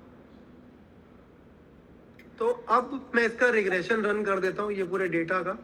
ठीक है, आपने कोरिलेशन देख लिया, कोई भी कोरिलेशन में पॉजिटिव 0.7 से ज़्यादा नहीं है। ठीक है, अब मैं इसमें रन कर देता हूँ रिग्रेशन। कोरिलेशन वाला पार्ट हो गया। आपका वाई वेरिएबल क्या था, तो वो इनकम वाला पूरा था। आपके एक्स वेरिएबल्स क्या हैं, तो ये पूरे हैं, लोन भी है, ईयर्स इंसेप्शन सब कुछ है। अब इसमें क्या करना रहता है, एक तो आप लेबल्स आपने सिलेक्ट किए हैं ये जो पूरे, तो आप लेबल्स टिक कर दोगे। अब जो मैं प्लॉट की बात कर रहा था ना कि आपको ग्राफ देखने, वो है ये रेसिडुअल प्लॉट, तो इसको टिक कर दो। ठीक है, इसको टिक कर दो। और ये नॉर्मल प्रोबेबिलिटी मैम ने बोला था, ऑल्दो इसका कोई काम नहीं रहता है, बट इसको भी टिक कर दो। तो इसके ग्राफ्स ना अपने आप हर वेरिएबल के लिए बन के आ जाएंगे। पृथ्वी एक्स और वाई कैसे डिटरमाइन करना है? अभी आपने देखा ना, हमने डिसाइड ही क्या किया, मैंने बताया ना कि ये जो डेटा है ये बेसिकली एम्प्लॉयज की इनकम, मतलब उनको सैलरी इनकम कितनी मिल रही है उसका डेटा है। ठीक है, और मैं कंसिडर कर रहा हूँ कि ये सब फैक्टर्स का कोई इम्पैक्ट होता है क्या, कि वो एम्प्लॉय ने कितना लोन ले रखा है, या वो कितने साल से काम कर रहा है, या उसको फाइनेंस में ट्रेनिंग है कि नहीं, या वो मेल है कि फीमेल, या उसकी सब्सिडी कितनी है। ये सब फैक्टर्स का मेरी उसकी इनकम पे क्या इम्पैक्ट पड़ रहा है। तो इनकम वाई एक्सिस है और ये सब, हाँ, income is a dependent variable. Income is dependent on all of this, and these are the x variables. ठीक है। और इसमें जो कंटिन्यूअस है सिर्फ उसी का ग्राफ बनेगा ना? नहीं, ग्राफ वो सबके देगा। आपको देखने ग्राफ सिर्फ उसके जो कंटिन्यूअस है, ग्राफ तो वो सारे वेरिएबल्स के देगा। मैं अभी आपको दिखाऊंगा, ये देखो, अभी मैंने वो रेंजेस सिलेक्ट कर ली थी, अभी मैं डायरेक्टली इसको रन कर दे रहा हूँ रिग्रेशन को। तो ये कुछ ऐसा टाइप का आ गया। ठीक है, ये डेटा तो आपने पहले भी कल भी देखा था, ये जो पूरा आया था ये कल भी दिखाया था। अब नया क्या आया है, नया आया है ये ग्राफ्स। ठीक है, मैंने क्या बोला था, नॉर्मल प्रोबेबिलिटी कोई काम का नहीं आता है जनरली। नॉर्मल प्रोबेबिलिटी मैंने निकालने बोला था, पर हम इसको देखते नहीं है, इसको साइड रख दे रहा हूँ मैं। ठीक है, अभी पहले मेरे को ये बताओ मेरा कैटेगोरिकल डेटा क्या क्या था। एक ये जेंडर फ्लैग वाला था, याद है कि जेंडर क्या है उसका, और एक ट्रेनिंग इन फाइनेंस था। ये मेरे कैटेगोरिकल डेटा थे। तो मेरे को इनके ग्राफ से कोई फर्क नहीं पड़ रहा है, मैं इनके ग्राफ को नीचे कर दे रहा हूँ। मेरे को बाकी वेरिएबल के ग्राफ से फर्क पड़ रहा है, जो ये आएंगे मेरे ये 3 ग्राफ। ठीक है, अच्छा, तो ये नीचे वाले 2 वो है हेटेरो जो भी था, और ऊपर वाला वो है ट्रेंड वाला, ऐसे होगा? नहीं, हेट्रो और ट्रेंड कहाँ से आया? अभी तो हमने चेक इन नहीं किया। अभी तो मैंने सिर्फ क्या देखा है कि ये जो मेरे दोनों कैटेगोरिकल डेटा थे, इसके तो मैं ग्राफ देखता ही नहीं, तो मैंने इसको हटा दिया। ठीक है, ऊपर वालों ये में दोनों देखो ना, gender is a categorical data, हाँ ये या तो मेल है या फीमेल है। हाँ, जो कंटिन्यूअस है ये- उनमें हाँ हाँ, ये दिख रहा होगा आपको थोड़ा बहुत ट्रेंड जैसा, पर क्योंकि मैं इसका ग्राफ देखता ही नहीं, मैं क्यों देखूं? नहीं, I am talking about the first one, ये लोन अमाउंट, ये थोड़ा थोड़ा ट्रेंड वाला लग रहा है। हाँ, तो दिस इज, ये देखो अभी मैं इसी पे आने वाला था कि ये देखो, ये दिख रहा है फनल जैसा स्ट्रक्चर बन रहा है, ये ऐसे और ये ऐसे, एंड में आते आते क्लोज हो रहा है ना, लाइक एंड में आते आते क्लोज हो रहा है। हाँ, स्टार्टिंग में चौड़ा है, एंड में आते आते क्लोज हो रहा है, दिख रहा है? हाँ, हेट्रोस्कैसिडी वो हाँ, तो ये जो है, ये दिखा रहा है हेट्रो, हाँ हेट्रोस्कैसिडी, ये दिखा रहा है हेट्रोस्कैसिडी। हाँ ठीक है, अब आ जाओ टोटल सब्सिडी के प्लॉट में। पहले तो देखो, पहले तो आपको प्लॉट देखने ही नहीं रहते, पहले आपको ये डेटा देखना रहता है। अब मैंने कल ये चीज बताई थी कि आप जैसे ये डेटा आएगा ना, सबसे पहले आप पी वैल्यू देखोगे, पी वैल्यू को आप कर लो परसेंटेजेस में कन्वर्ट, ठीक है, और आप पी वैल्यू सबसे पहले देखोगे। अब मेरा 95% कॉन्फिडेंस इंटरवल है, ठीक है, और ये देखो मेरी पी वैल्यू जो है वो 5% एक्सीड कर रही है, ये 2 पॉइंट्स के लिए। तो पी वैल्यू क्या बताती है कि मतलब पी वैल्यू से अपन ने क्या जज किया था, अपन जैसे टी वैल्यू भी इसमें निकाल रखी है, कल मैंने बताया था कि अगर आपका 95% कॉन्फिडेंस इंटरवल है और आपका अल्फा हो गया 5%, जब आपकी पी वैल्यू ही उससे ज्यादा है तो ये तो आपकी नल हाइपोथेसिस अप्रूव कर रहा है ना। पी वैल्यू अगर 5% से छोटी होती तो वो एरर रेंज में होता डेटा, क्योंकि वो 5% से बड़ा है, मतलब वो नॉर्मल डिस्ट्रीब्यूशन के अंदर है, जो आपका कॉन्फिडेंस इंटरवल था उसके अंदर है डेटा। तो ये दोनों फैक्टर तो मतलब इम्पैक्ट ही नहीं कर रहे आपको। एक चीज बताइए, हम पी वैल्यू में हम अल्फा 5% ही लेते हैं, 2.5 लेते हैं? आई गेस लास्ट टाइम 2.5 का कुछ मेंशन हुआ था, इसलिए मैं अभी क्लैरिफाई। हाँ, तो I would also like to correct myself on that.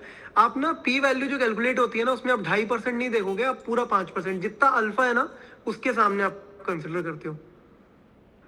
Alpha given होगा ना, वो हम अज्यूम नहीं करेंगे ना 5%। अगर दिया होगा तो वेल एंड गुड, अगर नहीं दिया है तो वो अपने आप 95% पे आ रहा है, आने दो डेटा, ठीक हाँ, है। ठीक है, अगर ठीक है। दिया होगा ना डेटा, तो अपन जो इसको रन करते थे ना रिग्रेशन के लिए, तो यहाँ पे ये देखो, ये कॉन्फिडेंस इंटरवल का है, यहाँ पे कॉन्फिडेंस लेवल पे टिक करके मान लो 99 दिया तो 99 का कर लेना, नहीं तो एक्सेल की आदत है कि वो 5% पे दे देगा आपको। अब देखो पी वैल्यू हमारा क्या डिनोट कर रहा था कि अगर जैसे ही पी वैल्यू आपका एरर रेंज में नहीं दिख रहा है, आपको दिख रहा है कि पी वैल्यू एरर रेंज नहीं, नॉर्मल डिस्ट्रीब्यूशन के मतलब नॉर्मल रेंज में, तो मतलब आपकी नल हाइपोथेसिस ट्रू है। नल हाइपोथेसिस ट्रू, इसमें हमने बताया था एक्सेल क्या लेता है नल हाइपोथेसिस, कि भाई इसका कोई इम्पैक्ट ही नहीं है मेरे उस पे, मेरे इनकम लेवल पे। इस पे पृथ्वी हमको कैटेगोरिकल इग्नोर नहीं करना होता, मतलब नहीं, मैंने आपको क्या बोला था, कैटेगोरिकल का ग्राफ इग्नोर करोगे आप। अच्छा, बट डेटा स्टडी कैटेगोरिकल का ही करते हैं कि सबका करते हैं? डेटा तो आप सबका स्टडी करोगे, ओके, डेटा आप सबका स्टडी करोगे, ग्राफ आप कैटेगोरिकल का देखोगे नहीं। ठीक है, ओके। अब जैसे देखो, ये जेंडर है, ये कैटेगोरिकल डेटा है, ठीक है, ये पी वैल्यू जो है 5% के ऊपर आई, तो मैं इसको इंटरप्रेट कैसे करूंगा कि भाई मेरा जेंडर मेल हो या फीमेल हो या अदर हो, उसका मेरे इनकम से कोई लेना देना नहीं है। As in, no impact on our income, जिस तरीके से हम हाँ, relate करते हैं। एग्जैक्टली, इसलिए आप इसको कंसिडर ही नहीं करोगे। सिमिलरली टोटल सब्सिडी मेरा कंटिन्यूअस डेटा है, तो मैं कितनी भी सब्सिडी ले रहा हूँ, मैं कितनी ही ले रहा हूँ, चाहे मैं 0 बिकॉज या वो मैं 1 लाख रिजेक्ट करोड़ रीजन में आ जाता है, तभी हम उसको इग्नोर करते हैं, करेक्ट? नहीं, ये नॉर्मल डिस्ट्रीब्यूशन में रीजन, अगर रिजेक्ट रीजन में आता ना तो हम इसको इंक्लूड करते। ये जो बाकी ऊपर के 3 है ये रिजेक्ट रीजन में, देखो 5% से कम है। अगर आपने शिवांश पिछली रिकॉर्डिंग नहीं देखी है ना, तो आप देखना, मैंने बोला था उसमें कि आपका एक्सेल जो है वो नल हाइपोथेसिस ये मान के चलता है कि कोई impact नहीं रिलेशन है। है ही नहीं, कोई रिलेशन है ही नहीं, कोई इम्पैक्ट ही नहीं है। तो अगर कोई इम्पैक्ट नहीं होता तो ये जो 5% के ऊपर आया तो ये प्रूव कर रहा है कि हाँ कोई इम्पैक्ट नहीं है भाई, नल हाइपोथेसिस ट्रू है। ये जो है ये 5 के नीचे आए तो ये प्रूव कर रहे हैं कि नहीं भाई इम्पैक्ट तो है, नल हाइपोथेसिस तुम्हारी गलत है। अच्छा, गॉट इट। ठीक है, तो अब मैंने ये देख लिया एक कैटेगोरिकल डेटा का कोई मेरे इस पर इफेक्ट नहीं है, एक ये कंटिन्यूअस डेटा है इसका कोई इम्पैक्ट नहीं है, गॉट इट।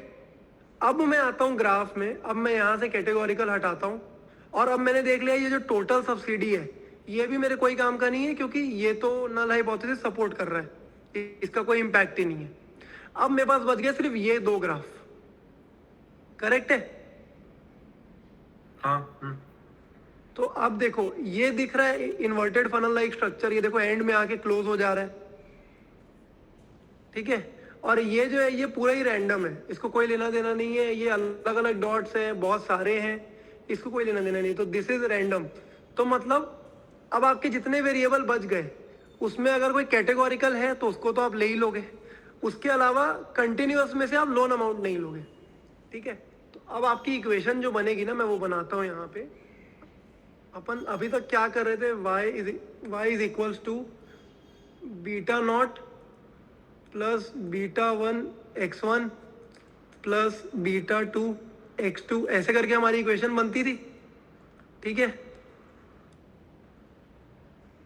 तो y क्या है हमारा, इनकम है, हम इनकम को ही चेक कर रहे हैं,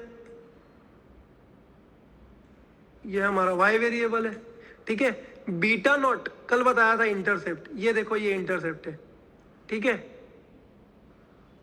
बीटा नॉट जो है दैट इज 2511.63, ठीक है, प्लस बीटा 1, बीटा 1 क्या होता मेरा जनरल लोन अमाउंट होता, पर अब मैंने वहां ग्राफ से देख लिया है लोन अमाउंट जो है वो हेटेरोस्केडासिटी फॉलो कर रहा है, तो मैं इसको भी नहीं लूंगा, मैं इसको भी रिजेक्ट कर देता हूं, ये भी रिजेक्टेड है मेरा। अब बच गए ये 2 वेरिएबल, ठीक है। तो ये दोनों का प्लॉट कर दोगे, प्लस बीटा 1 ये आ रखा है, बीटा 1 37.56 इंटू ये आपका क्या वेरिएबल है, ईयर्स सिंस इंसेप्शन, ठीक है। और आखिरी वेरिएबल जो है वो आपका ट्रेनिंग ऑन फाइनेंस है, -1325.94, ठीक है, इंटू फाइनेंस। अब समझो इसका इंटरप्रिटेशन, आपकी इनकम जो है वो अगर कोई वेरिएबल नहीं भी होता है, अगर उसका मान लो उसका ईयर्स जो उसका कोई वर्कलोड है ही नहीं, वो एकदम फ्रेश वर्कलोड कह रहा हूँ, वर्क एक्स है ही नहीं, वो एकदम फ्रेशर है, ठीक है। और अगर उसका फाइनेंस में नॉलेज भी नहीं है, फिर भी उसको 2511 तो उसको सैलरी मिल ही जाएगी, उसकी इनकम 2511 तो बन ही जाएगी। दिस इज व्हाट ये डिनोट करेगा। मान लो उसका 1 साल का एक्सपीरियंस है तो 2511 प्लस 37.56 इंटू 1, और मान लो उसका फाइनेंस का नहीं है एक्सपीरियंस अभी भी, तो 0। इसका एक बार मेरे को ये बताओ, हाँ बोलो बोलो। पृथ्वी मेरे को वो समझ आ गया कि हमने क्यों हटाया जेंडर फ्लैग टोटल, और लोन अमाउंट का क्यों हटाया हमने, इवन दो पी वैल्यू कम है 5% से। लोन अमाउंट क्योंकि ये देखो ना ये फनल लाइक स्ट्रक्चर बन रहा है, हेटेरोस्केडासिटी शो कर रहा है। अच्छा, तो इवन दो पी वैल्यू कम है तो we have the graph to see that उसका फनल ना बन रहा हो। करेक्ट करेक्ट, सबसे पहले आप ये देख, सबसे पहले जैसे ही बेसिकली दोनों चेक करना है। हाँ, सबसे पहले जैसे ही आप रिग्रेशन रन किया आपने, first thing you will do is, सबसे पहले आप ये देखोगे पी वैल्यू किसकी 5% से ऊपर है, उसको हटा के फेंक दोगे, ठीक है। Second step would be to go on the graph. Third step is graph में कैटेगोरिकल डेटा का को हटा के फेंक दो, वो आपके कोई काम का नहीं, वो आपको देखना ही नहीं है। फोर्थ स्टेप इज जो कंटिन्यूअस का ग्राफ है, कंटिन्यूअस वेरिएबल का ग्राफ है, वो फनल लाइक स्ट्रक्चर या ट्रेंड बन रहा है क्या, अगर वो बन रहा है तो वो वाले वेरिएबल को भी उठा के फेंक दो। ये करने के बाद फाइनली आपके पास, बोलो। मैं कह रहा था ईयर्स, क्या बोल रहे हो, एक बार आप ईयर सिंस इंसेप्शन का ग्राफ दिखा सकते हो? किसका? ईयरसिंस इंसेप्शन का इंसेप्शन का। ये इसमें भी तो यार फनल लाइक थोड़ा स्ट्रक्चर बन रहा है कि स्टार्टिंग में ना ना narrow ना है। देखो सूझ नहीं ना है ना पूरा ना है तो। ये देखो ये देखो ये पॉइंट देखो 5000 पे यहीं से, और ये इधर भी आगे जाके 5000 पे रह रहा है। ये पूरा ऊपर तक जाता ना, यहाँ से फैलते जाता तो होता, ये फैल नहीं रहा है। अब ये लास्ट डेटा पॉइंट देखो इधर से, ये देखो यहाँ से ये जैसे जैसे धीरे धीरे डेटा पॉइंट छोटे होते जा रहे हैं, पतले होते जा रहे हैं। ये देखो यहाँ पे भी डेटा पॉइंट धीरे धीरे धीरे धीरे पतले होते जा रहे हैं। Okay okay okay okay. ठीक है, ये पूरा नॉर्मल है, पूरा रैंडम है, कहीं पे भी कोई भी पॉइंट है। ठीक। तो जी हम दोनों जो अभी हमने ग्राफ्स पढ़े थे ऑटो हाँ। कोरिलेशन स्टैटिस्टिक्स का, उन अगर वो कहीं भी दिख जाते तो हम ऑटोमेटिकली उनको अपनी इक्वेशन से हटा देते हैं, राइट? हाँ, आप इक्वेशन से हटा दोगे। जैसे अभी ये हेटेरोस्केडास्टी का दिखा, इसका हाँ, उसका दिख गया था तो वो हटा दिया। जेंडर वो हमारा क्योंकि हमारा वो पी वैल्यू ही ग्रेटर है कैटेगोरिकल तो है, हटा हाँ, दिया। sorry, मतलब अगर कैटेगोरिकल है तो फिर कोई फर्क हटा नहीं दो, पड़ रहा। अगर ग्राफ हटा दो देखो ना, स्टडी हाँ, नहीं अगर- graph नहीं मिलेगा। हाँ, sorry। मैंने बोला ना, इसलिए मैं कह रहा हूँ ये आप स्टेप याद रखो।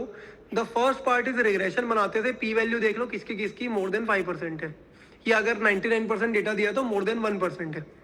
ठीक है, तो पी वैल्यू देख लो सबसे पहले। जैसे ही पी वैल्यू आपने देख लिया और उसके बेस पे एलिमिनेट कर दिया, फिर ग्राफ पे जाओ, ग्राफ पे कैटेगोरिकल डेटा एलिमिनेट करो और उसका ग्राफ एलिमिनेट कर दो जिसकी आपने पी वैल्यू देख ली है कि ज्यादा है। तो आपके पास ये तीन बच जाते, Understandable। ये तीन बच जाते, उसमें से भी आपने ये एलिमिनेट कर दिया हेटेरो के बेसिस पे, तो अब यही दोनों बच गए। तो आप जैसे ही ये स्टेटमेंट लिखोगे तो आप सिर्फ 2 वेरिएबल लोगे।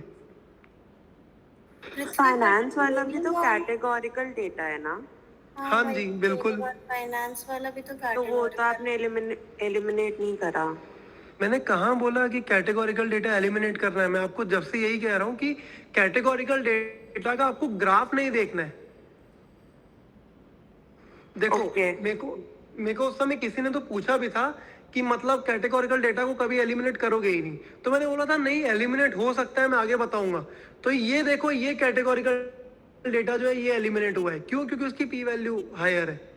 अदर देन दैट, अगर पी वैल्यू हायर नहीं आती है तो कैटेगोरिकल डेटा एलिमिनेट नहीं होगा, क्योंकि दो ही आपके तरीके एलिमिनेट करने के, या तो वो पी वैल्यू उससे ज्यादा है या ग्राफ में दिख रहा है हेटेरोस्केडासिटी या ऑटो कोरिलेशन।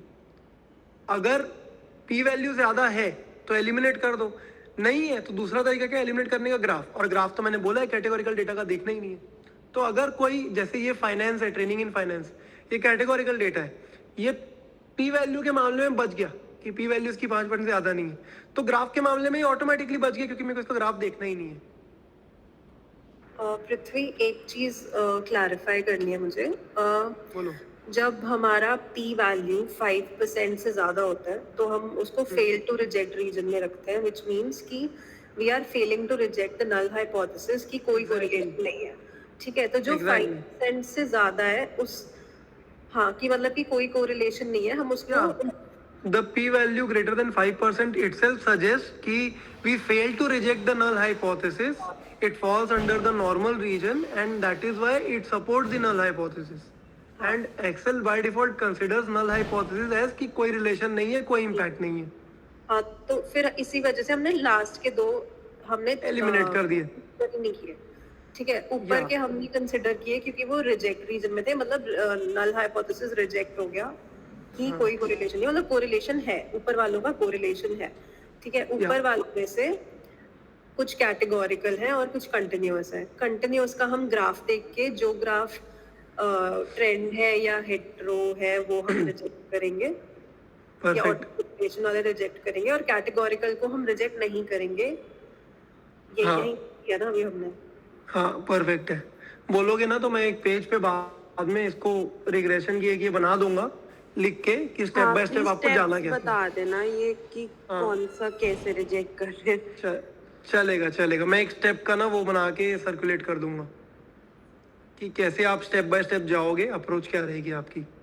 ठीक है, इतना सबको क्लियर हुआ? हाँ पृथ्वी क्लियर है, बट इनकम स्टेटमेंट को, मतलब जो स्टेटमेंट लिखा है हमने, अगर हम लोग हाँ। एक्सप्लेन करना रहा तो हम लोग ऐसे कह सकते हैं कि 25-11 फिक्स रहेगा। जितने ईयर से काम किया है वो अगर जितने साल काम किया है ना उसका 37 टाइम्स इम्पैक्ट पड़ रहा है आपकी इनकम पे। करेक्ट। और जो ठीक है। लास्ट वाला है वो नेगेटिव और- इम्पैक्ट क्यों है? हाँ, यहीं पे अभी मैं this is where I was coming to. अभी मेरे को एक बात बताओ, ट्रेनिंग इन फाइनेंस जो है, एक मिनट, मैंने इसका स्क्रीनशॉट लेके अब मेरे को इसमें देखना पड़ेगा। Give me 1 second. ये मैं आपको ना, मेरे को एक्सप्लेन करना पड़ेगा इधर। उसका कोएफिशिएंट नेगेटिव है ना, that might be the logic. हाँ मतलब नहीं, कोएफिशिएंट नेगेटिव क्यों है वही पूछ रहा है। He is asking why the coefficient is negative, वो मैं अभी एक्सप्लेन करता हूँ आपको।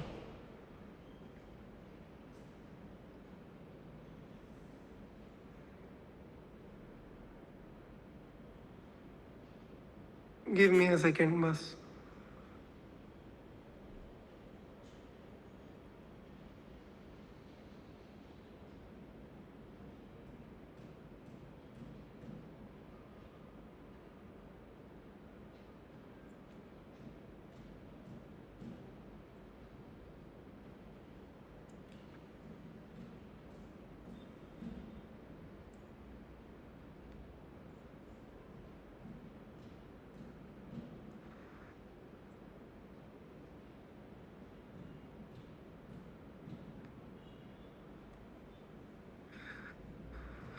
चलो लेट्स गो।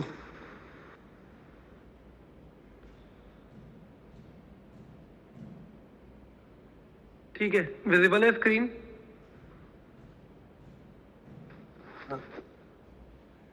Let's go.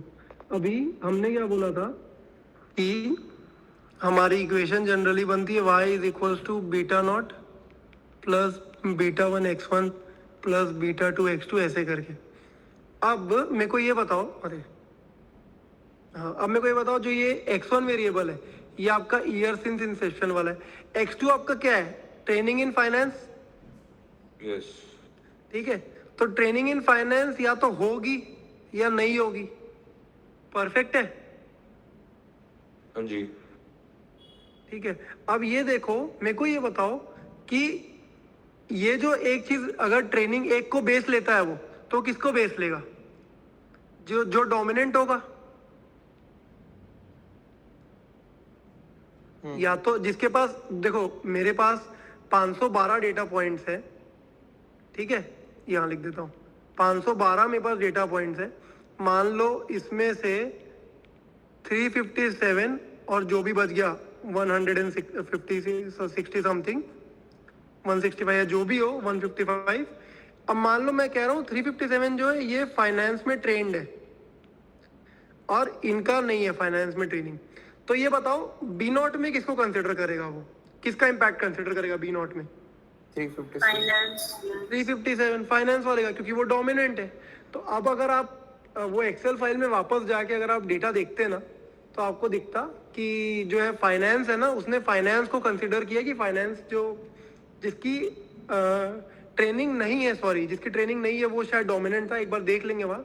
तो बेसिकली इसने जिसको भी, ये क्या हो जा रहा है, बेसिकली इसने जिसको भी कंसिडर किया होगा डोमिनेंट, दूसरे का इम्पैक्ट यहाँ नेगेटिव आ रहा होगा 1325.94। ठीक है, अब मैं एक सेकंड ना आपको डेटा देख के बता रहा हूँ कि किसकी ट्रेनिंग इन फाइनेंस है और किसकी नहीं है। पृथ्वी ये 512 357 और 165 वाला फिर से एक्सप्लेन कर दे। हाँ ठीक है, लेट्स गो। मैं आपको एक्चुअली बता रहा हूँ, जो हमने अभी ये जो शीट थी हमारी SAT वाली, इसमें एक कॉलम था पूरा ट्रेनिंग इन फाइनेंस वाला, ठीक है, और उसमें 0 या 1 ऐसे लिखा हुआ था पूरा डेटा के। ये पूरे ऐसे 512 डेटा पॉइंट्स थे, ठीक है। अब समझो इसमें से कि ये जो ट्रेनिंग इन,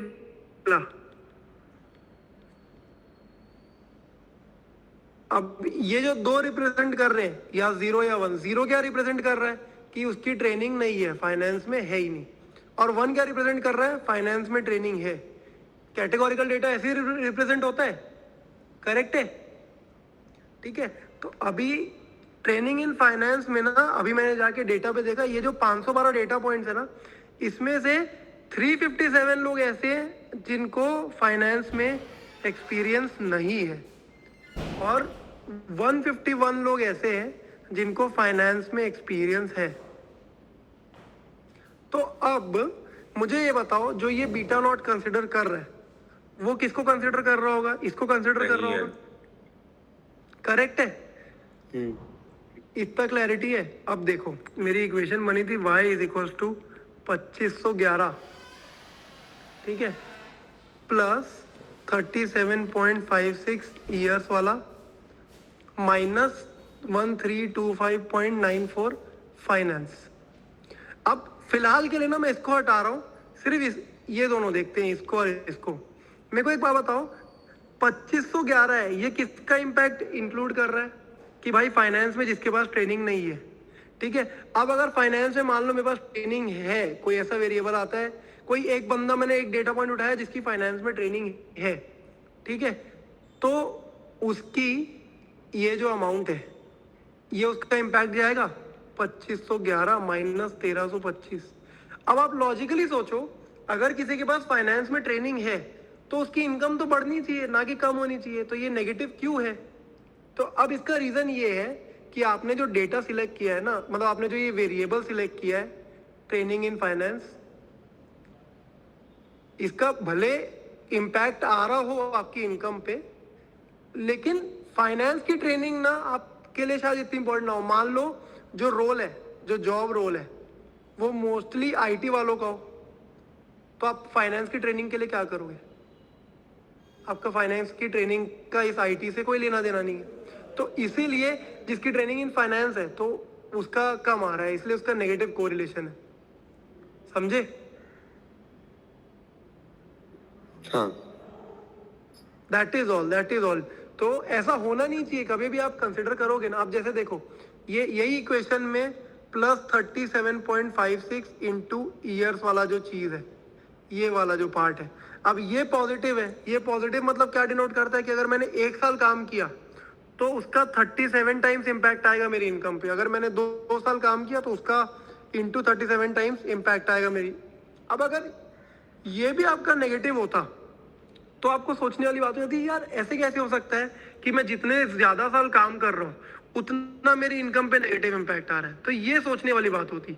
जैसे अभी आपने ये सोचा ना कि इसका इम्पैक्ट नेगेटिव क्यों आ रहा है, फिर आपने रीजन बनाया कि हाँ यार, फाइनेंस में भले ट्रेंड हो पर अगर जॉब आईटी वाले की होगी तो ऐसे आपको रीजन करना है हर एक चीज का कि हाँ यार। तो इसको कहते हैं इंटरप्रिटेशन, कि आप पूरा इंटरप्रेट कर रहे हो कि आपने फाइनली जो आपने रिलेशन बनाई है और जो उसकी कॉजैलिटी दिखाई है, तो वो क्यों आ रही है और कैसे, जो भी आ रही है वो कैसे आ रही है और क्यों आ रही है।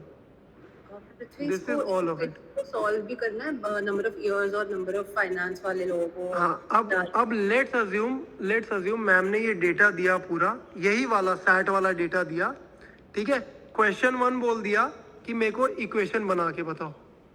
क्वेश्चन 2 बोल दिया कि मेरे को उस बंदे की इनकम निकाल के बताओ जिसकी ट्रेनिंग इन फाइनेंस है, ठीक है, जिसने 7 साल काम किया हुआ है, 7 इयर्स एक्सपीरियंस है, और मान लो जिसने सब्सिडी ले रखी है 10,000 की। ये आपको पूरा क्वेश्चन में ये डिटेल दी है। और ये भी मान लो कि उसका लोन अमाउंट उसने 1 लाख का ले रखा है, और कोई बच गया, और वो जेंडर में मेल है। ऐसे आपको डेटा दिया हो तो अब आपके पास इक्वेशन आ गई, y is equal to 2511 plus 37.5 years minus 1325 point something finance. अब देखो, आपके लिए ये 3 कोई काम के है क्या? ये तो आपकी इक्वेशन में आ ही नहीं रही है, तो आप एलिमिनेट कर चुके हो। आपके लिए ये और यही काम का है। सिंपली y डालो, 2511 डालो, 37.5 ईयर्स कितने बोल रहे हैं? 7 ईयर्स है। फाइनेंस में क्या बोल रहे हैं? ट्रेनिंग है, तो ये इंटू 1 कर दो, ट्रेनिंग है तो, ठीक है। बस यही तो हो गया। आपने बेस में कंसिडर किया था कि ट्रेनिंग नहीं है, आपने देखा कि ट्रेनिंग निकली तो इसको 1 कर दो। अगर मान लो उसने बोल दिया रहता कि फाइनेंस में ट्रेनिंग नहीं है उसके पास, तो आप इसको इंटू 0 कर देते, और ये जो होता आपका ये जो आंसर आता है, ये आंसर रहता। अभी अगर वो बोल रहा है ट्रेनिंग इन फाइनेंस है, तो ये पूरे का कैलकुलेशन आपका। और ये और ये तो एक्सेल ने खुद ही सिलेक्ट करा है ना कि डोमिनेंट उसने उसको लिया है कि जिसके पास ट्रेनिंग नहीं है, हमने थोड़ी करा सिलेक्ट। हाँ, एक्सेल ने खुद किया है, बट आप उसको चेक कर सकते हो ना। जैसे आप 512 डेटा पॉइंट है, आप जाओ डेटा पे और आप डेटा पे काउंट वाला फंक्शन लगा दो कि या फिर काउंट फिल्टर लगा के भी देख सकते हैं कितने ज्यादा हाँ उसके हाँ, वो हैं। Perfect Got it, perfect. got it. Filter लगा के देखो, ट्रेनिंग इन फाइनेंस जो है उसमें जीरो कितनी जगह आ रहा है और 1 कितनी जगह आ रहा है। बट इसका एक वो आपका डाउट था मेरे dominant है। को पृथ्वी, ये मैम क्विज में कैसे देगी, मतलब क्योंकि वो तो क्वेश्चन पेपर होता है ना, वो ऑनलाइन थोड़ी होगा बेसिकली, तो डेटा सेट तो क्वेश्चन पेपर पे होगा। हाँ, बट अपने को एक्सेल यूज करना है ना, तो मे भी हो सकता है कि मैम क्वेश्चंस भी एक्सेल में ही दे, मतलब जो डेटा पॉइंट दे वो एक्सेल में दे। क्योंकि उसके बिना तो इट्स इम्पॉसिबल, क्योंकि हम एक एक या। फीड करना पड़ेगा एक्सेल पे डेटा और फिर निकालना पड़ेगा। अग्रीड। बट ये भी हो सकता है ना कि मैम तुमको सीधा ये रिग्रेशन निकाल के दे दे और तुमको रेसिडुअल प्लॉट्स दे दे पेपर पे, और तुमको बोले तो तुम फिर उसमें से तुमको देखना पड़ेगा। टेबल दे सकती हैं, यस कैन बी। हाँ, रिग्रेशन टेबल दे सकती है और रेसिडुअल प्लॉट दे सकती है। एक सेकंड में टेस्ट एक्सेल पे तो फिर नहीं। तुम नहीं, एक्सेल पे ही होगा ये टेस्ट, मैम ने बोला था। बट मैं बता रहा हूँ कि अगर पेपर पे होता है तो ऐसे हो सकता है, और अगर एक्सेल पे ही हो रहा है तो एक्सेल पे हो सकता है कि मैम पूरा डेटा पॉइंट दे दे, या एक्सेल पे सिर्फ ये भी हो सकता है कि सिर्फ एक्सेल पे जाके रिग्रेशन टेबल दे दे। अगर एक्सेल पे दे रही है तो रिग्रेशन वो शायद एक्सपेक्ट कर रहे होंगे कि हम इतना खुद बना दें। अब देखो, अब मतलब मेरे को भी एक्चुअली आइडिया नहीं है कि वो क्वेश्चंस कैसे आएंगे, और क्योंकि मैम का भी लास्ट लेक्चर वगैरह हो गया ना, तो उस समय सब सेलिब्रेट वगैरह केक वेक कटिंग में ना, मैं भी भूल गया पूछना कि कैसे क्वेश्चंस आ सकते हैं। तो इन एनी केस जैसे भी क्वेश्चन आते हैं मैंने आपको कैलकुलेट करना सिखा दिया है। ठीक है, बस यही सिलेबस है। हाँ जी, बस यही सिलेबस है। अब फाइनल 2 मिनट का ज्ञान आखिरी, जो अभी आपको चीज समझाने के लिए फ्यूचर में, मतलब शायद ये एग्जाम में काम ना आए या आ भी सकता है, लेट्स सी। फाइनल 2 चीजें मैं आपको बता देता हूँ। फर्स्ट ऑफ ऑल, ये मैंने R² कल बताया था कि आपको ये भी देखना है, ठीक है। तो अब ये क्या समझा रहा है, समझो, ये कह रहा है कि ओनली 17% ऑफ वाई वेरिएबल यानी income can be explained through these 5 variables, ठीक है। ये R² वैल्यू आपको सजेस्ट कर रही है कि आपने जो ये रिलेशन बनाई है, ये वाली, ठीक है। तो only 17% of the income can be explained through these 5 variables. तो इसका मतलब कभी आपको ये पूछे क्वेश्चन में, या आपको कोई पूछे कि भाई ये जो तूने मॉडल पूरा क्रिएट किया है रिग्रेशन का बेस्ड ऑन दीज 5 वेरिएबल्स, ये कैसा है, तो you will say it's a terrible model, because इतने वेरिएबल्स डालने के बाद भी मैं सिर्फ 17% एक्सप्लेन कर पा रहा हूँ। वेयरएज जो आपको प्रीवियस वो याद होगा, एड एक्सपीरियंस वाला, मतलब एड एक्सपेंडिचर वाला, तो वो 88% आ रहा था। तो that was a very good model, क्योंकि वो एक ही वेरिएबल से 88% ऑफ आप प्रॉफिट बिफोर टैक्स एक्सप्लेन कर पा रहे थे। इसमें आप इतने सारे वेरिएबल्स के थ्रू भी सिर्फ 17% एक्सप्लेन कर पा रहे हो। मतलब और भी वेरिएबल्स होंगे जिनका इम्पैक्ट पड़ रहा होगा इनकम पे, पर हमने कंसिडर नहीं किए। That is what this justifies, ठीक है। और सिमिलरली एक ये सिग्निफिकेंस एफ होता है, इसको भी ना परसेंटेज टर्म्स में ले आना, ठीक है। अब ये सिग्निफिकेंस एफ जो है ना, इसको देखना क्यों जरूरी है। बेसिकली ये क्या करता है कि ये एज एन ओवरऑल मॉडल, ये जैसे आपने 5 की पी वैल्यू देखी है ना, ये पूरे मॉडल की पी वैल्यू निकालता है। अगर मान लो यही वैल्यू आपकी मोर देन 5% आ जाती, 5% अगर यही वैल्यू आपकी मोर देन 5% आ जाती, तो आप क्या बोलते कि यार मेरा मॉडल ही घटिया है, मेरे मॉडल में जितने भी मैंने वेरिएबल उठाए हैं ना, किसी का इम्पैक्ट पड़ ही नहीं रहा है, किसी का इम्पैक्ट मेरी इनकम पे नहीं पड़ रहा है, क्योंकि ये मेरे को दिख गया मेरे मॉडल की ही पी वैल्यू मोर देन 5% है। तो मैं ये दुनिया भर की ये सब चीजों में जाऊंगा ही नहीं, ठीक है। मेरे को यही क्वेश्चन था, सिग्निफिकेंस एफ अगर 5% से ज्यादा है, मतलब कि x जो भी हमने लिए है x1 x2 उसका कोई इम्पैक्ट ही नहीं है y पे, राइट? हाँ जी, जिसका भी 5% ज्यादा है, अगर ये पूरे मॉडल का ही 5% से ज्यादा आ रहा है, तो आपका मॉडल घट गया है एकदम, सब किसी का इम्पैक्ट ही नहीं है मेरी इनकम पे, मैंने फालतू ले रखा है मॉडल। ठीक है, थैंक तो यू। हो सकता है, सिग्निफिकेंस ज्यादा हो 5% से, हाँ, अगर सिग्निफिकेंस 5% से ज्यादा हो, सिग्निफिकेंस है ये बेसिकली पी वैल्यू ही है, इसको पी वैल्यू ही सोचो। ओके ओके ठीक है, इसको पी वैल्यू ही सोचो। अगर ये मोर देन 5% आ रहा है ना तो आप कंसिडर करोगे ये पूरे मॉडल का बन के आता है। जो अनोवा रहता है ना ये मॉडल का है पूरे। तो अगर ये 5% से ज़्यादा है ना तो आपका पूरा मॉडल ही घटिया है। एक भी आपका जो वेरिएबल है वो रिफ्लेक्ट मतलब वो इनकम पे इम्पैक्ट नहीं डाल रहा है। ये मैंने क्लास में बनाया था, ये देखो ये मैंने लिख रखा है। I just zoom this out. देखो ये मैंने लिख रखा है कि it's a terrible model because it explains only 17% of the income. ठीक है, फिर मैंने लिखा है ये मॉडल लेवल पी वैल्यू है, अगर ये ग्रेटर देन 5% है तो पूरा मॉडल इज बोगस। ठीक है, और ये देखो ये मैंने इनिशियली इक्वेशन क्या बनाई, 2511 लोन अमाउंट भी लिया, ईयर्स भी लिया, ट्रेनिंग भी लिया, सिर्फ ये दोनों एलिमिनेट किया। फिर मैंने ग्राफ देखा, ग्राफ जाके फिर मेरे को समझ में आया कि यार ये जो लोन अमाउंट है ये इसका तो ग्राफ हेटेरोस्केडेसिटी शो कर रहा है, तो मैंने उसको भी हटा दिया और मैंने सिर्फ दो वेरिएबल्स लिए और ये मेरी फाइनल इक्वेशन आ गई। अरे सॉरी,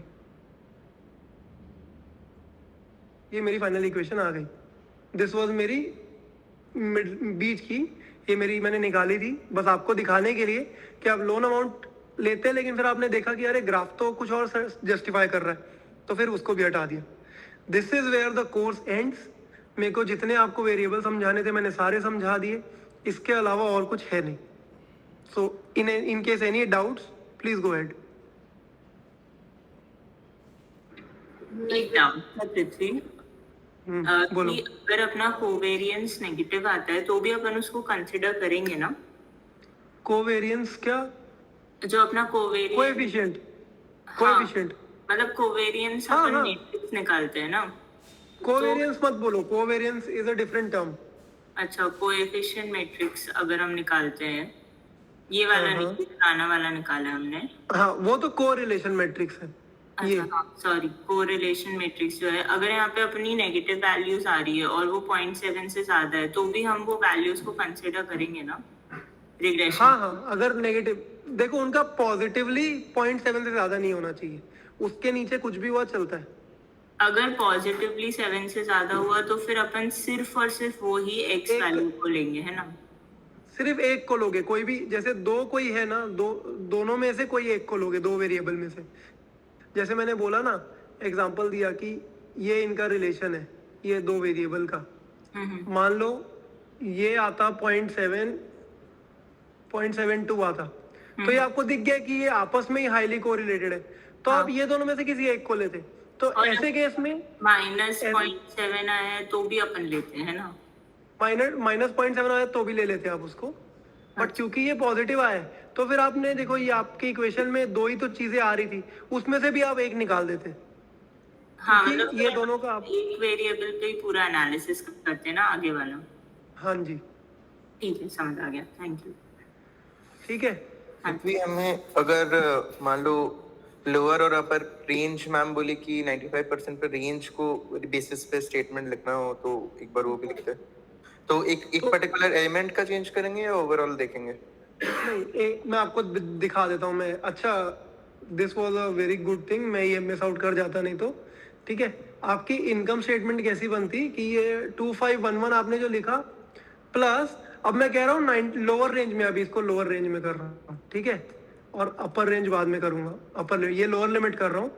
अब मेरी देखो, मेरा जो वेरिएबल है year since Inception, year since Inception में ये मेरी लोअर क्या है 16.10, ठीक है।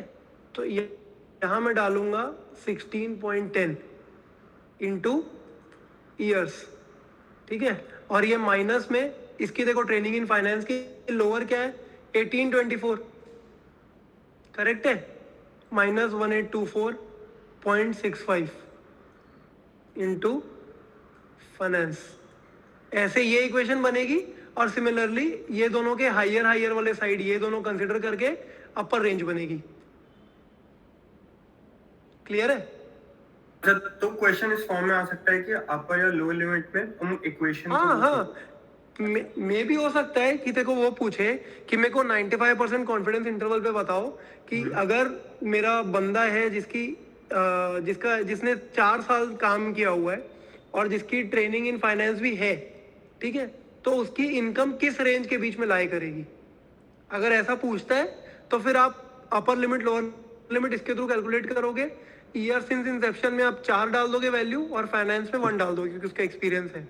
हाँ 1 यहाँ आ जाएगा 16.10 into 4 माइनस into 1 ये आ जाएगा ना। या परफेक्ट। एक सेकंड सॉरी, तो अपर की वैल्यू कहाँ डल रही है हमारी, मतलब अपर भी डालोगे ना, रुको आई टेल यू। हाँ मतलब एक बार लिख के दिखा।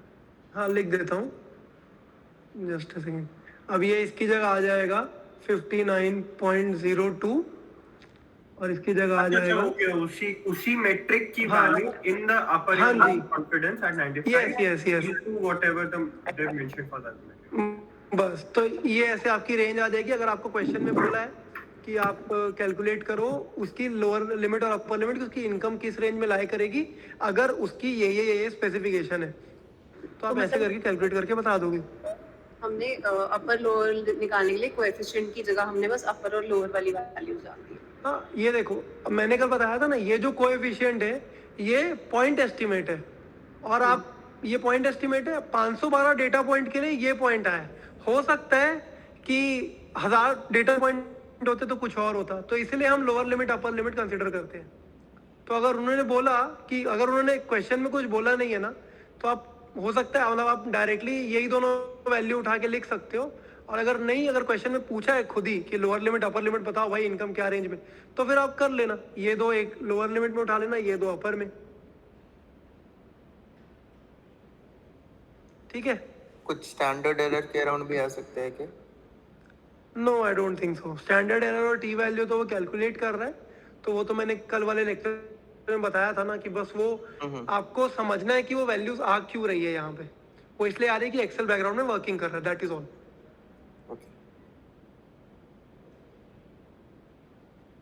ठीक है गाइस।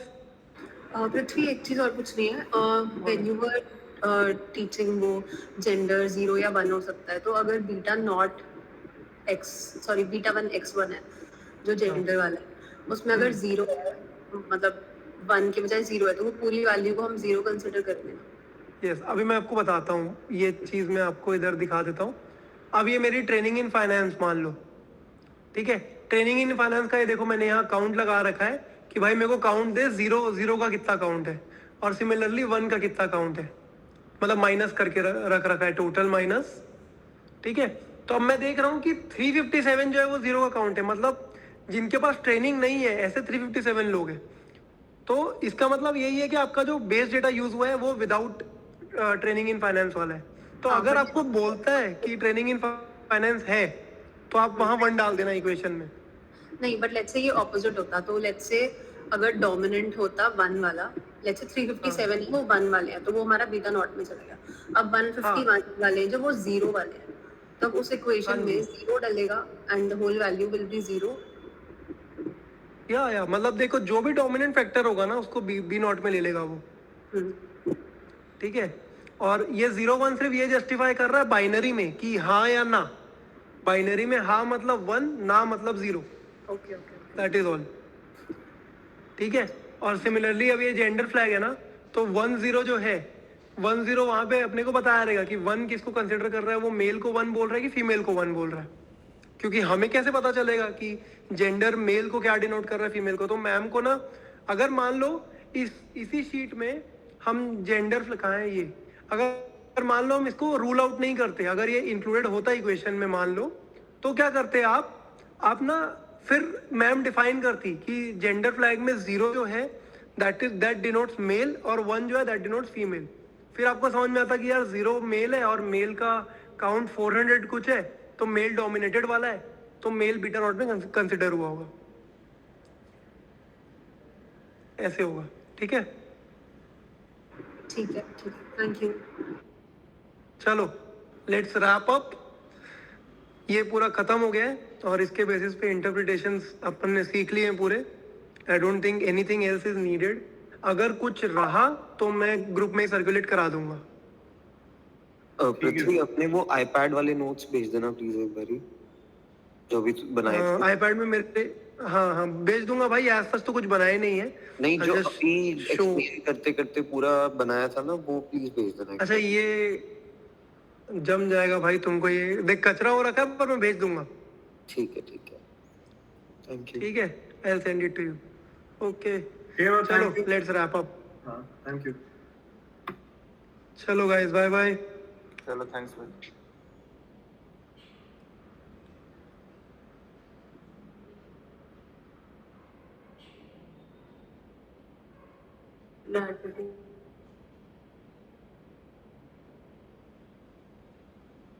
पृथ्वी हाँ भाई। वो वाला कर लो, हाउस रेंट वाला, 2 मिनट बैठ के। किसका? हाउस रेंट वाला जो है। अच्छा तो मैंने कर लिया, मैं दिखा रहा हूँ स्क्रीन प्रेजेंट कर रहा हूँ कि 5 मिनट बाद। नहीं अभी कर लेते हैं, कोई दिक्कत नहीं है मुझे। 1 मिनट में प्रेजेंट कर रहा हूँ।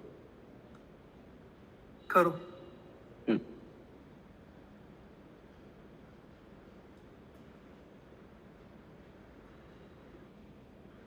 तूने किया हुआ है क्वेश्चन? नहीं यार मैंने नहीं किया है, मैं अभी कर लेता थोड़ी देर में। हाँ एक बार खोलना, वो शीट खोल तब तक।